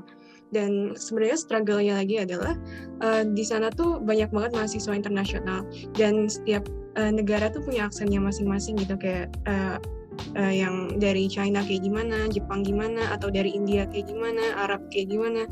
Itu sih struggle-nya, jadi mendengarkan aksen yang berbeda gitu. Tapi ya intinya harus banyak-banyak berkomunikasi sama mereka juga, biar kita juga tahu gimana cara mereka mengucapkan suatu hal gitu sih. Oke, menarik. Intinya learn it before you need it. Jadi banyak-banyak belajar dulu sebelum nanti ketemu sama si aksen-aksen yang menarik ini, seperti itu. Oke, untuk pertanyaan selanjutnya nih ada dari Faiza nih. Ini lebih spesifik ya, yakni tentang budaya Islam di luar. Oke, nah aku izin bertanya, ada beberapa negara di mana Islam menjadi minoritas. Apakah ada culture shock yang berkaitan dengan hal tersebut, misalnya seperti penggunaan hijab dan lain sebagainya? Terima kasih. Kayaknya aku pengen minta tolong ke Fiori nih. Fiori kan udah di Taiwan ya? Belum, Pak. Belum ya? Aduh. Oke. Ayo. Tapi informasi ini udah tahu Fiori tentang hal-hal seperti ini. Sebenarnya udah sih, kayak kemarin juga kan karena kita udah sering research, jadinya juga udah tahunya kalau misalnya untuk di Taiwan sendiri, kalau untuk Islam jadi minoritas sebenarnya tuh nggak begitu jadi masalah sih, karena dari 3 universitas di Taiwan yang ditawarkan itu ada di National Taiwan University, National Taiwan Normal University, sama National Taiwan University of Science and Technology. Itu 3-tiganya itu deket banget sama kayak Masjid Agung Taiwannya gitu lah, itu kayak ya bener ya, Grand Mosque Taiwannya gitu loh. Jadi kayak sebenarnya jatuhnya lingkungan yang kita dapat itu juga masih lebih relatif lebih ramah Muslim gitu. Dan terus juga ada beberapa counter makanan yang nyediain makanan halal gitu-gitu. Terus juga udah lumayan banyak sih gitu, kayak orang-orang yang lebih seringnya lebih ke arah foreigner sih, yang kayak pakai kerudung ketika kuliah gitu-gitu. Jadi seharusnya lebih udah lumayan Muslim friendly lah. Kayak untuk rasisme gitu-gitu ya pasti ada nggak sih, kayak kalau misalnya namanya juga minoritas pasti bakal diliatin kan ya, cuman ya dinikmatin aja lah guys, sekali-sekali jadi spotlightnya nggak? Oh, sekali-sekali jadi spotlight, itu yang aku highlight. Oke, untuk Sabrina sendiri nih, aku pengen tanya ke Sabrina, gimana nih pengalamannya Sabrina? Silahkan. Kalau culture shock sendiri mungkin ini ya, waktu sholat, biasanya di Indonesia kan ada azan segala macam, kalau di Amerika nggak ada, jadi kadang tuh, udah sholat belum ya, jadi masih kagok sendiri gitu. Nah kalau untuk diskriminasi karena pakai hijab nggak ada sih ya. Bahkan aku sering banget ngelewat banyak stranger gitu yang bilang tiba-tiba assalamualaikum gitu. Afifah mungkin gitu ya ngalamin juga. Jadi mereka tuh super duper friendly dan di MSU itu juga banyak yang muslim. Jadi nggak perlu khawatir akan diskriminasi gitu. Oke, jadi so far aman ya semuanya ya. Syukurlah kalau begitu. Jadi jangan khawatir ya teman-teman semua. Dan next di sini ada pertanyaan dari Dinda Pradityo. Siang kakak, saya penasaran dengan Singapura nih. Oke, ada Christophera di sini. Bedanya apa ya kak sama Indonesia? Ada culture shock nggak ya? Terima kasih. Mentang-mentang serumpun mungkin ya. Jadi pertanyaan ini muncul seperti itu. Silakan Christophera. Iya sih, meskipun Singapura paling dekat kan dari Indonesia ya, dekat ke Batam aja lebih dekat kayaknya dari Pulau Jawa ya, Singapura. Cuman ternyata ya banyak itu hal yang beda ya di Singapura. Pertama, mungkin dari bahasanya dulu, tadi kan nyinggung aksen juga. Di Singapura tuh ada Singlish namanya, jadi Singapore English. Nah, mereka punya aksen itu unik juga gitu, karena mereka banyak menyingkat gitu loh, nyingkatin kalimat, dan ngomongnya tuh cepet banget Singlish itu.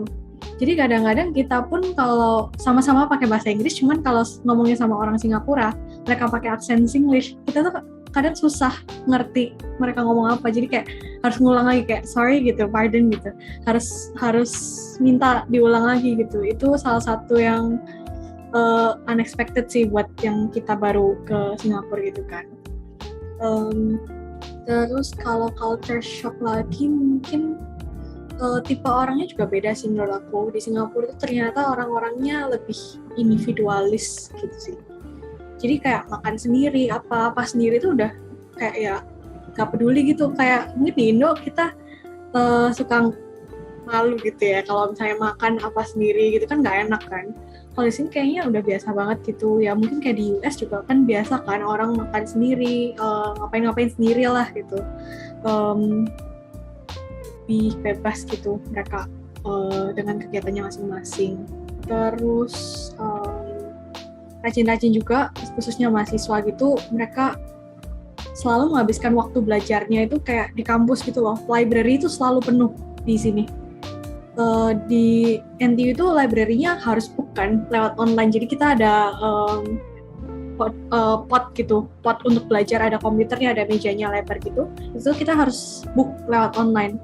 Itu tuh susah banget, selalu penuh di sana sampai sore pun, sampai mau tutup jam 6 itu pun penuh gitu di library. Jadi mereka juga rajin-rajin, ambisius. Mungkin karena ini juga nilai di sini tuh pakai sistem bell curve. Jadi orang berlomba-lomba buat ya supaya nilainya nggak jelek kan, karena ambilnya di rata-rata kan pakai bell curve. Susah banget dapet nilai bagus, makanya semua orang tuh kayak belajarnya rajin banget gitu. Itu sih mungkin yang bikin motivasi belajarnya jauh lebih tinggi juga di sini. Apa lagi ya? Kalau tinggal di Singapura panas banget, itu mungkin kayak di Indonesia kayak Surabaya gitulah, mungkin panas gitu. Kayak sepanjang hari tuh panas, bahkan sampai malam pun panas. Bedanya sama yang dulu kota aku yang tinggal. Itu sih mungkin culture shock-nya yang di Singapura. Oke, walaupun serumpun tapi belum tentu sama ya teman-teman, karena memang ada perbedaannya. Dan tadi juga disinggung untuk dapat nilai di sana itu ternyata agak sulit seperti itu. Jadi benar-benar harus intens belajar seperti itu. Nah, ngomong-ngomong nih soal akademik, nilai dan lain sebagainya, ada beberapa juga yang tanya, kira-kira belajar di luar negeri itu sulit gak sih untuk mendapatkan nilainya? Nah, tadi sudah disinggung sedikit oleh Christophera, dan sekarang aku mau tanya ke Kavin nih. Halo Kavin. Halo, Teva. Gimana nih cara mendapatkan nilai yang bagus di UPenn? Apakah sesulit itu atau justru mudah? Silahkan. Oke, so I think kayak untuk dapat nilai yang bagus ya, tanda kutip, di UPenn sendiri kita as long as kalian udah mengerjakan tugas dengan baik dan kalian aktif di kelas, I think you guys are safe gitu. Dan di sana apapun yang terjadi sama kalian, mungkin lagi sakit atau something like that, kayak kalian bisa minta izin gitu, kayak nggak bisa kumpul tugas nih, bisa di-extend. Mereka sangat chill untuk itu gitu. Dan yang ditekankan di sana, apapun yang kalian lakukan di luar perkuliahan, ada itu mahasiswa teman satu kelas nggak pernah masuk di kelas, dan pada akhirnya waktu presentasi project dia yang paling jago, padahal dia nggak pernah masuk kelas. Apapun yang kalian lakukan, selesaikan tanggung jawab kalian dari segi tugas dan dari segi penguasaan materi sih, dan itu pasti dilihat dari final task atau final project-nya. So I think kayak dari aku sendiri, aku nggak bisa mewakili teman-temanku yang di UPenn. Apakah mudah atau tidaknya relatif tergantung kelasnya. But as long as you guys responsible for yang kalian dapat atau yang kalian ambil, you guys are safe. So I think that's for me. Oke, terima kasih Kevin. Jadi tergantung ya teman-teman. Ternyata beda negara, beda juga nih kesempatan untuk mendapatkan nilai bagus. Usahanya itu seperti apa? Tadi Kevin udah jelasin, selama kalian mengerjakan tugas, bisa aja kalian bisa mendapatkan nilai yang bagus dan lain sebagainya. Terus tadi Vera menekankan pokoknya harus belajar dengan intens biar nilainya bagus. Oke. Nah sekarang mungkin aku karena di sini banyak juga pertanyaannya yang ngantri-ngantri minta ditanyain gitu kan.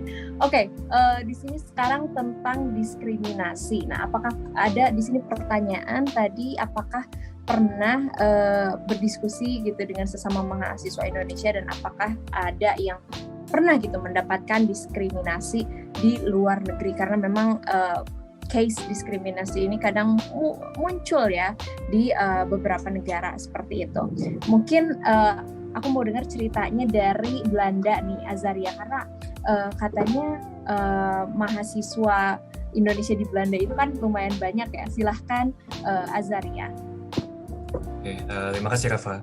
Jadi kalau diskriminasi ya, untungnya Belanda itu cukup diverse dan cukup terbuka. Jadi mereka tuh lebih open-minded terhadap hal-hal yang kayak gitu. Jadi mereka tuh bahkan nggak masalah kalau kita misalkan sholat di jalan terus segala macem, cuma paling diliatin aja sih kayak gitu. Dan karena di sini sangat open banget, bahkan tingkat diskriminasi itu sangat kecil ya. Bahkan aku tanya beberapa teman-teman mahasiswa lain juga ya biasa aja gitu, kayak sewajarnya kita berkehidupan ya dan beraktivitas aja gitu. Cuman emang ada satu kota yang kata di situ tingkat rasisnya, diskriminasinya tinggi. Cuman aku belum pernah ngalamin sih karena nggak mau kesana juga. Cuman ya overall untuk semua kota yang ada di Belanda itu mereka cukup open, cukup oke, dan kalian tenang aja nggak bakal ada diskriminasi di sini. Oke, tenang aja karena cukup diverse, jadi orang-orang udah mulai terbiasa dengan segala perbedaan, udah sangat bagus toleransinya seperti itu ya teman-teman. Mungkin cerita yang sama aku juga pengen dengar dari siapa ya? Dari Afifa deh. Gimana nih Afifa tentang diskriminasi dan lain sebagainya? Karena waktu itu juga aku sempat dengar tentang kasus-kasus seperti ini di US. Nah, selama kamu di sana itu gimana sih ceritanya? Apakah ada muncul kasus seperti itu ataupun tidak? Untuk aku sebagai Muslim itu alhamdulillahnya ya aku nggak merasakan sama sekali, karena di sana juga banyak banget Muslimnya. Karena salah satu penyebabnya adalah Michigan itu punya banyak komunitas Muslim. Bahkan dia punya kota sendiri yang isinya tuh kayak hampir Muslim semua gitu ya, itu di Dearborn. Terus tapi untuk yang lainnya mungkin teman aku pernah merasa ada sedikit diskriminasi karena beliau itu looks-nya tuh seperti orang China ya, padahal orang Indonesia. Tapi ada beberapa orang yang kayak sempat ya ceng-cengin gitulah. Tapi selama kita kayak tetap keep positif gitu, jadi dia nggak begitu ngefek juga sih ke dianya. Jadi kayak tetap keep brave aja, karena insya Allah kalau misalnya teman-teman ada di lingkungan yang baik, orang-orangnya juga baik juga. Jadi emang kadang-kadang ada aja cobaan gitu ya. Jadi ya keep strong aja teman-teman kalau emang merasakan yang kayak gitu. ada tips and triknya nggak yang bisa di-share buat teman-teman semua, cara untuk menghindari itu, atau silahkan gimana tips and triknya, Afifa?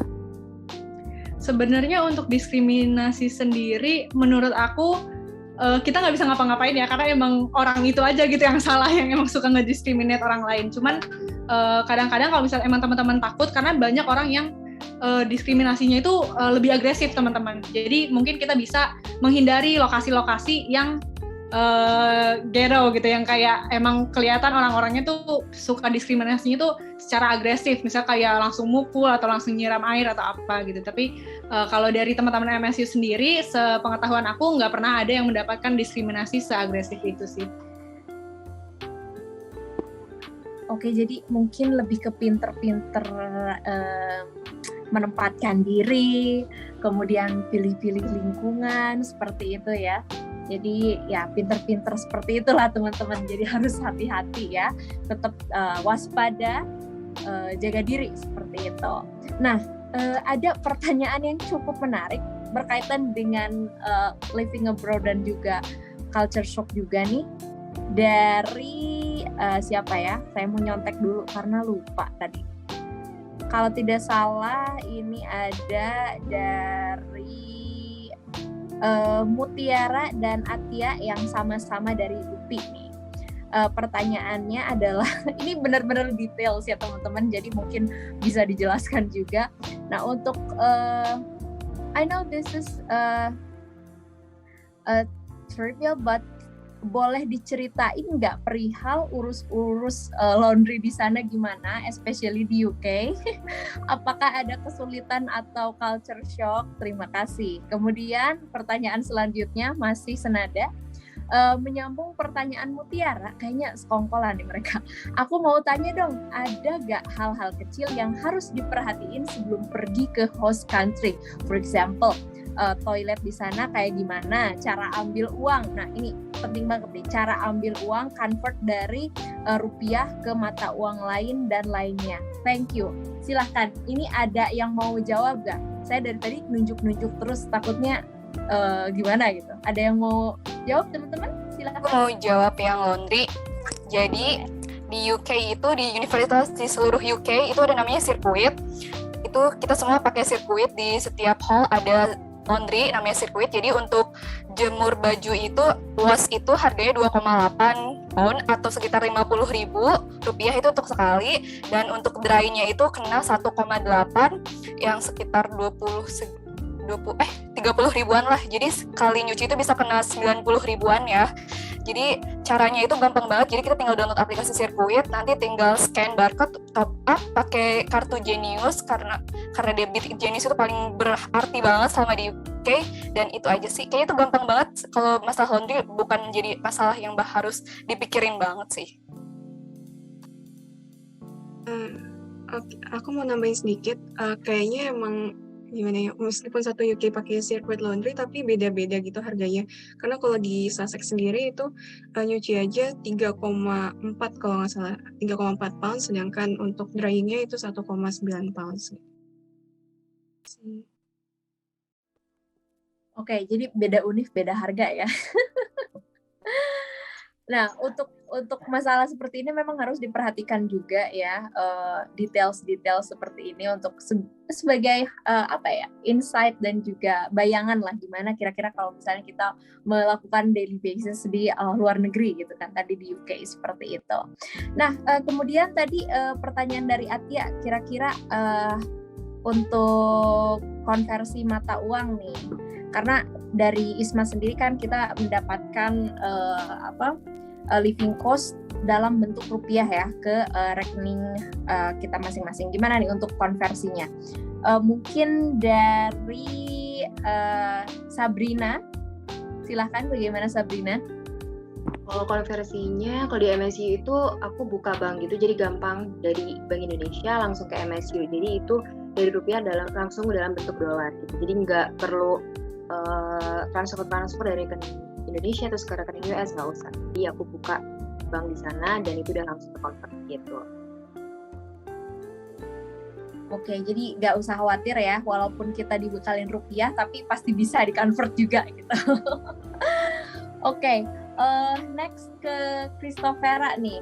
Gimana untuk konversi mata uang di Singapura sendiri? Kemudian apakah, karena banyak juga yang tanya gitu kan, apakah living allowance yang diberikan oleh ISMA ini cukup atau gimana nih? Kebetulan kan Singapura juga jadi salah satu negara yang biaya hidupnya cukup tinggi, katanya sih seperti itu. Silahkan Christophera. Kalau aku pribadi kemarin aku convert semua di Indonesia, jadi udah box ini udah dolar gitu. Tapi ada juga cara lain sih, teman-teman di sini juga pada buka bank kan, buka bank lokal.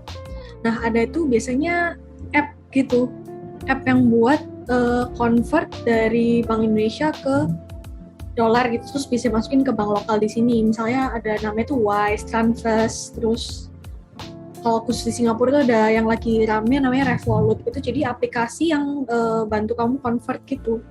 Mungkin kayak kalau di Indonesia Genius gitulah, semacam Genius gitu.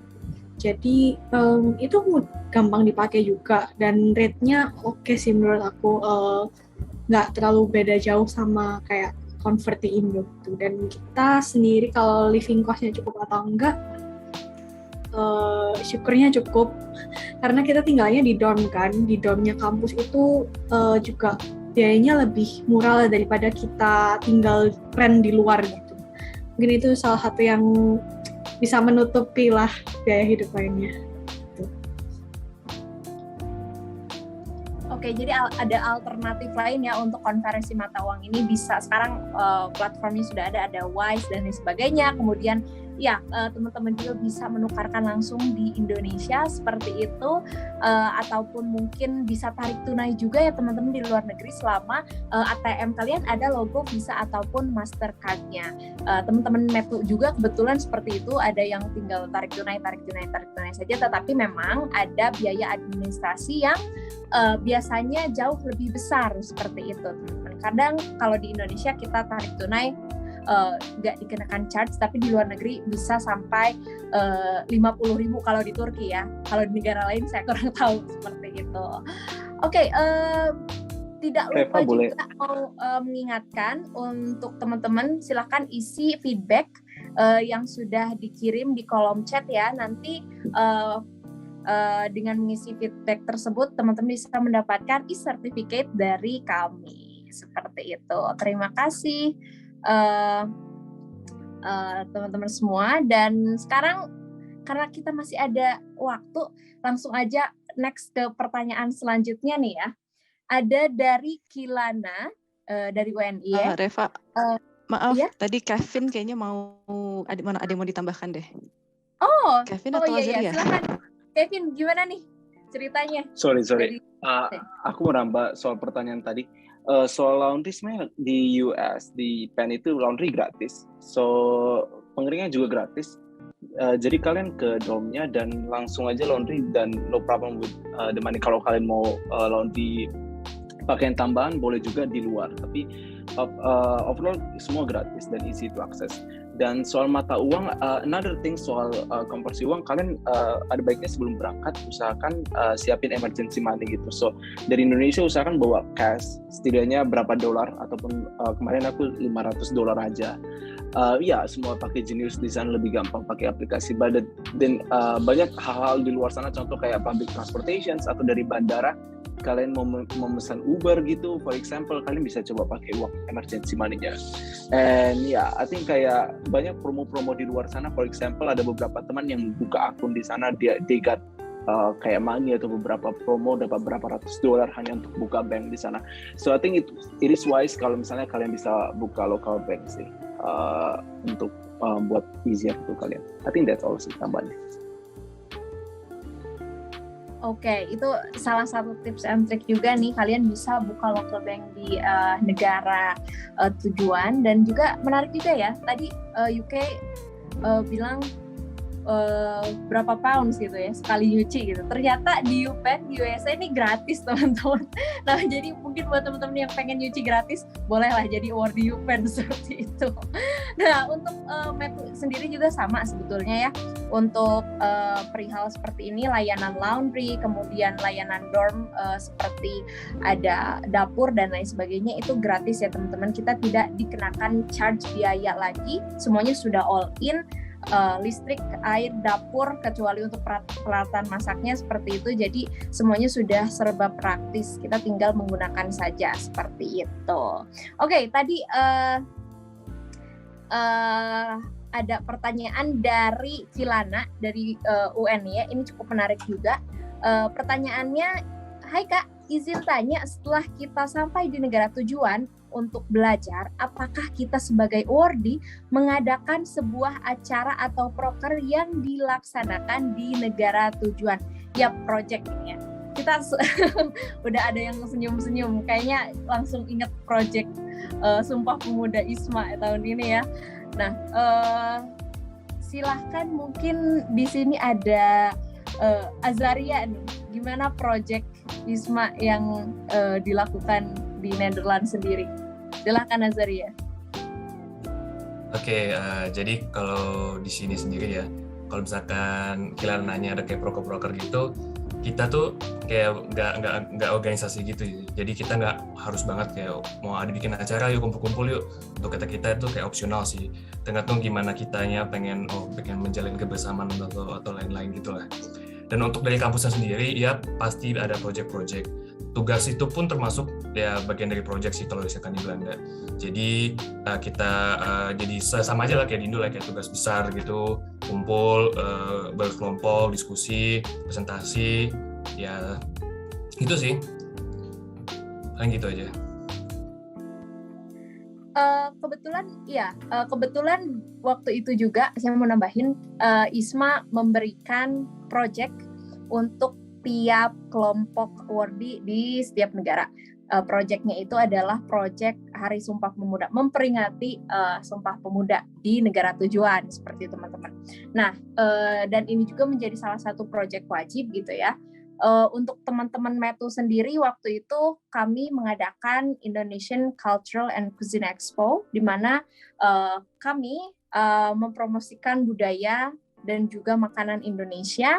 Dan hanya 1 hari saja proyeknya, tapi tentunya persiapannya cukup panjang dan kami juga kebetulan collab dengan beberapa stakeholders seperti KBRI, kemudian ada juga PPI seperti itu, dan teman-teman Indonesia yang belajar di Metu seperti itu teman-teman. Nah mungkin teman-teman di sini juga pengen tahu gimana sih bayangan melakukan project melakukan project di luar negeri, serunya seperti apa? Mungkin di sini juga ada teman-teman yang pengen cerita nih tentang project yang diberikan oleh ISMA. Silahkan, ada siapa nih yang mau cerita? Atau saya todong lagi nih? Aduh saya nggak enak, todong-todongan terus. Oke. Mungkin dari Nada ya yang udah pulang. Gimana nih Nada, project dari ISMA-nya? Ya, jadi waktu itu kita ngadain satu acara, di dalamnya itu ada kita kenalin makanan-makanan Indonesia, terus juga kenalin bahasa Indonesia, jadi ada kelas bahasa Indonesia kayak kelas basicnya gitu. Kemudian ada kita juga mengenalkan permainan Indonesia kayak masukin pensil ke dalam botol, terus juga engklek kan bahasa Indonesia itu, terus apa lagi ya? Terus juga kita ngenalin ini sih culture Indonesia, kayak misalnya di Indonesia ada wayang, ada angklung kayak gitu. Oke, jadi sama ya. Sepertinya emang kebanyakan nih yang melakukan proyek ini lebih ke arah promosi budaya Indonesia, dan ternyata generally si respons dari teman-teman local student ataupun dari international student yang ada di host university kita juga selalu positif seperti itu. Mereka sangat-sangat speechless dengan budaya kita seperti itu.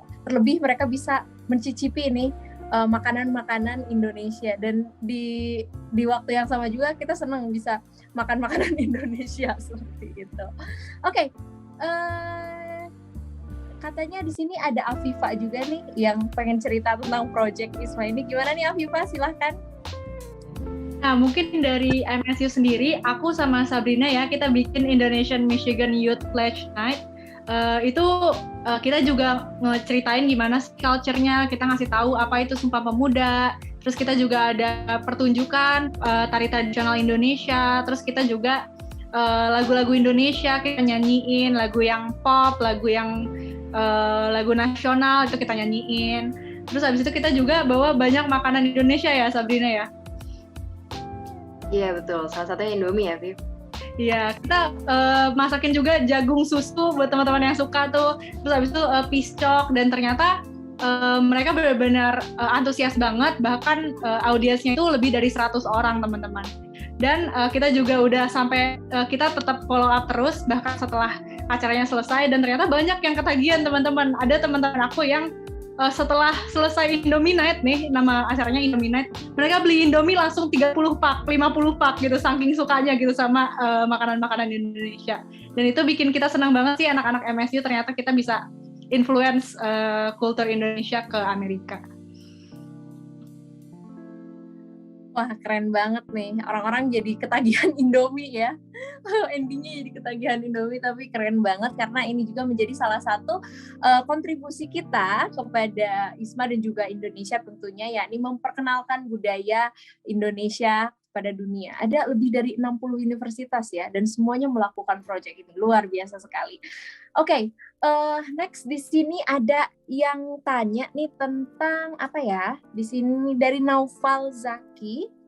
Kak izin bertanya perihal transportasi. Oke, apakah ada sewa sepeda atau sebagainya, dan berapa range biayanya? Ketika dengar kata sepeda jadi ingat Belanda. Azaria, gimana untuk transportasi dan sewa sepeda nih, katanya ada nggak? Silahkan. Oke, mungkin teman-teman udah pernah tahu ya, kalau Belanda itu emang terkenal dengan sepeda ya. Emang banyak banget sini sepeda, bahkan trek sepeda pun sini kayak wajib banget gitu, bahkan melebihi trek kendaraan roda 4 lainnya gitu. Jadi di sini tuh emang bisa sewa, bahkan bisa beli, bahkan ada perusahaan yang menyediakan sewa sepeda, dan itu cukup murah juga. Lalu juga emang untuk misalkan kode aku kan SKD ya, jadi di satu kota itu kalian bisa pakai sepeda kemana-mana. Tapi kalau misalkan kalian ke kota lain, otomatis kan ada yang nggak bisa dibawa dong sepedanya, karena entah kebesaran ataupun bisa nambah substation lagi.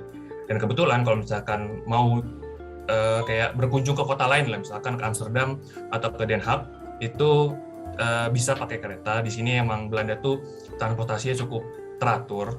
Ada kartu namanya NS, itu khusus untuk transportasi kayak bus, kereta, tram, dan lain sebagainya. Tapi sedikit informasi, kalau di sini transportasi sangat mahal, bukan cukup lagi, sangat mahal. Bahkan dalam hitungan euro ya, karena misalnya dari sini mau ke Amsterdam aja tuh sekitar 20-25 euro. Dan kalau misalkan di Jerman lah, anggap aja, itu bisa di bawah gitu, bisa di bawah itulah, misalkan mau dari Dortmund atau ke Munchen kayak gitu. Dan ya kalian juga kalau misalkan mau bawa sepeda, kalian harus nambah subscription lagi, dan emang cukup mahal sih. Jadi ya harus pinter-pinter cari subscription yang bagus. Dan kalau misalkan mau lebih berhemat bisa beli sepeda, atau kalau misalkan mager beli sepeda bisa sewa sepeda, namanya Swapfits kayak gitu. Oke, itu dia penjelasan dari Azaria tentang transportasi seperti itu ya. Nah, untuk transportasi di Singapura sendiri gimana nih, Christopher? Silahkan.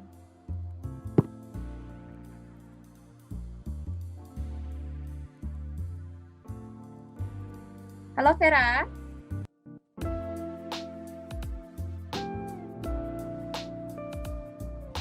Halo, sorry. It's okay. Untuk di Singapura sendiri urusan transportasinya seperti apa nih? Silahkan. Kalau di Singapura kita semua pakai public transport ya, kemana-mana pasti ya. bus, kita bergantung sama bus dan MRT. Sebenarnya ada juga kayak Grab, Gojek gitu kan, kayak GrabCar sama Gojek Car itu ada di sini. Cuman biayanya cukup mahal. Jadi kita mostly pakai public transport yang paling terjangkau. Cuman memang makan waktu banyak banget. Singapura aja kan sebenarnya ukurannya kecil kan. Sedangkan kampus NTU itu ada di ujung Singapura gitu, ujung barat di westnya Singapura. Kita kalau misalnya mau jalan ke kota gitu, kita kan kadang-kadang pengen ke Marina itu, terus ke National Museum atau ke National Gallery, itu semua dari kota.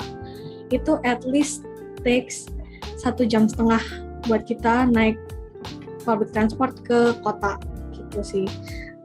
Tapi nggak susah sih kemana-mana, itu mudah aksesnya. Karena bus juga bus stopnya banyak banget, MRT juga di setiap daerah gitu, setiap area itu ada MRT-nya, jadi gampang banget sih untuk commute kemana-mana.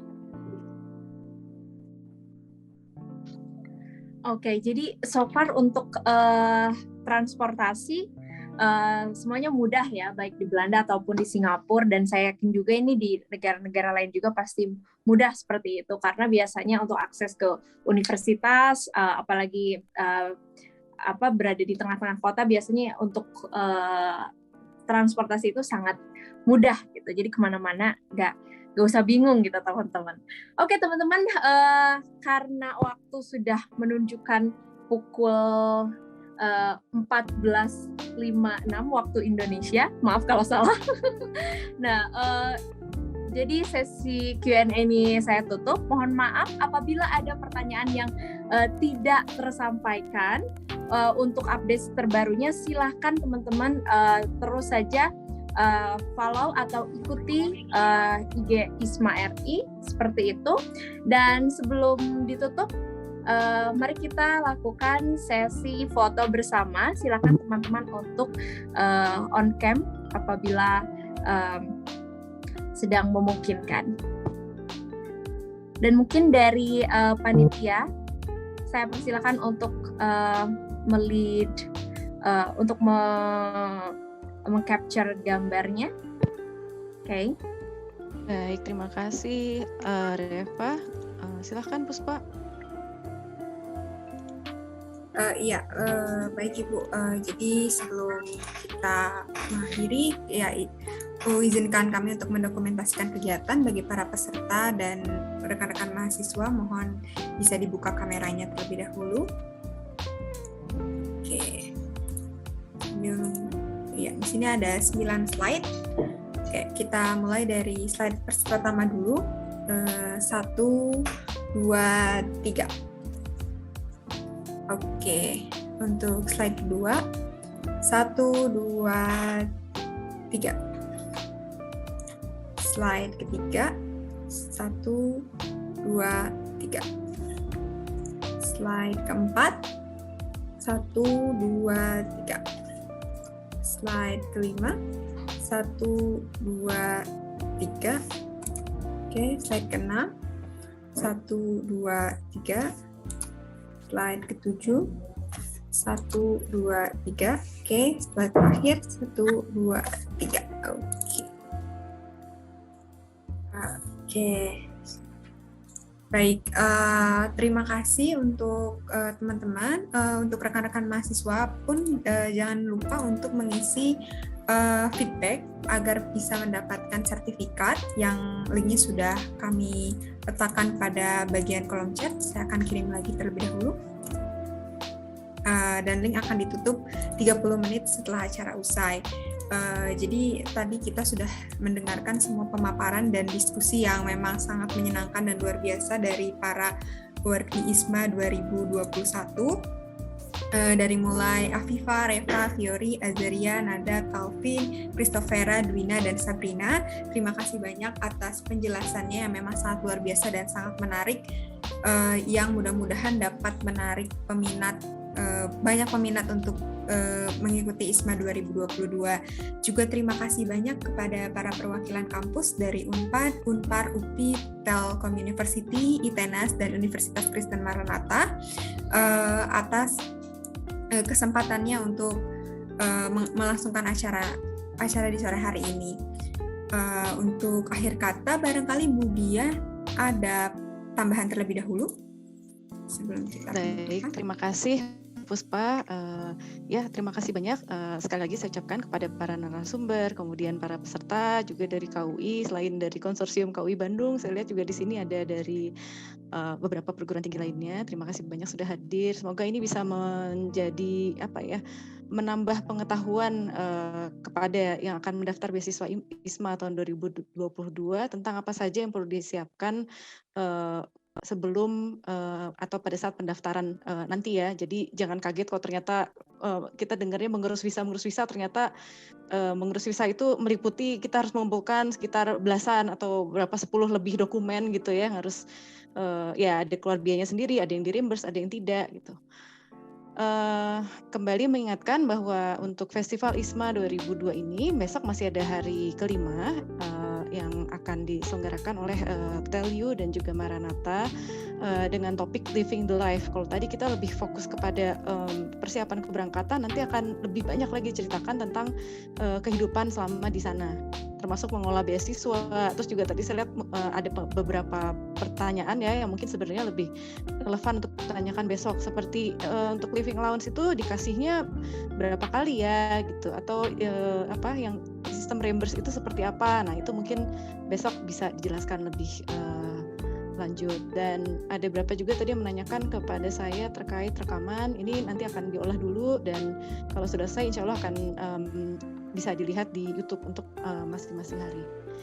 Seperti itu barangkali dari saya. Ini sudah jam 15.00. Sekali lagi terima kasih banyak kepada para narasumber Wardisma 2021, bagi yang sudah kembali ke Indonesia maupun yang sekarang masih ada di Turki, masih ada di Singapura, yang akan berangkat ke Taiwan, juga kepada semua yang sudah hadir.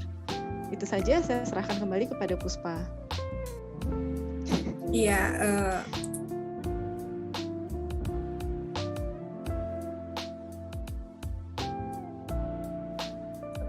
baik, terima kasih kepada Ibu Dia Astri Handayani Tarupaceka selaku Kepala Bagian Kerjasama dan Urusan Internasional ITENAS, dan sekali lagi terima kasih kepada para narasumber yang sudah memaparkan pengalaman yang sangat luar biasa dan kepada para peserta calon ISMA 2022. Baik, saya mewakili seluruh panitia yang bertugas menyampaikan mohon maaf atas salah kata dan perbuatan. Akhir kata, terima kasih dan wassalamualaikum warahmatullahi wabarakatuh. Waalaikumsalam warahmatullahi wabarakatuh. Baik, terima kasih semua. Saya izin end meeting hari ini ya.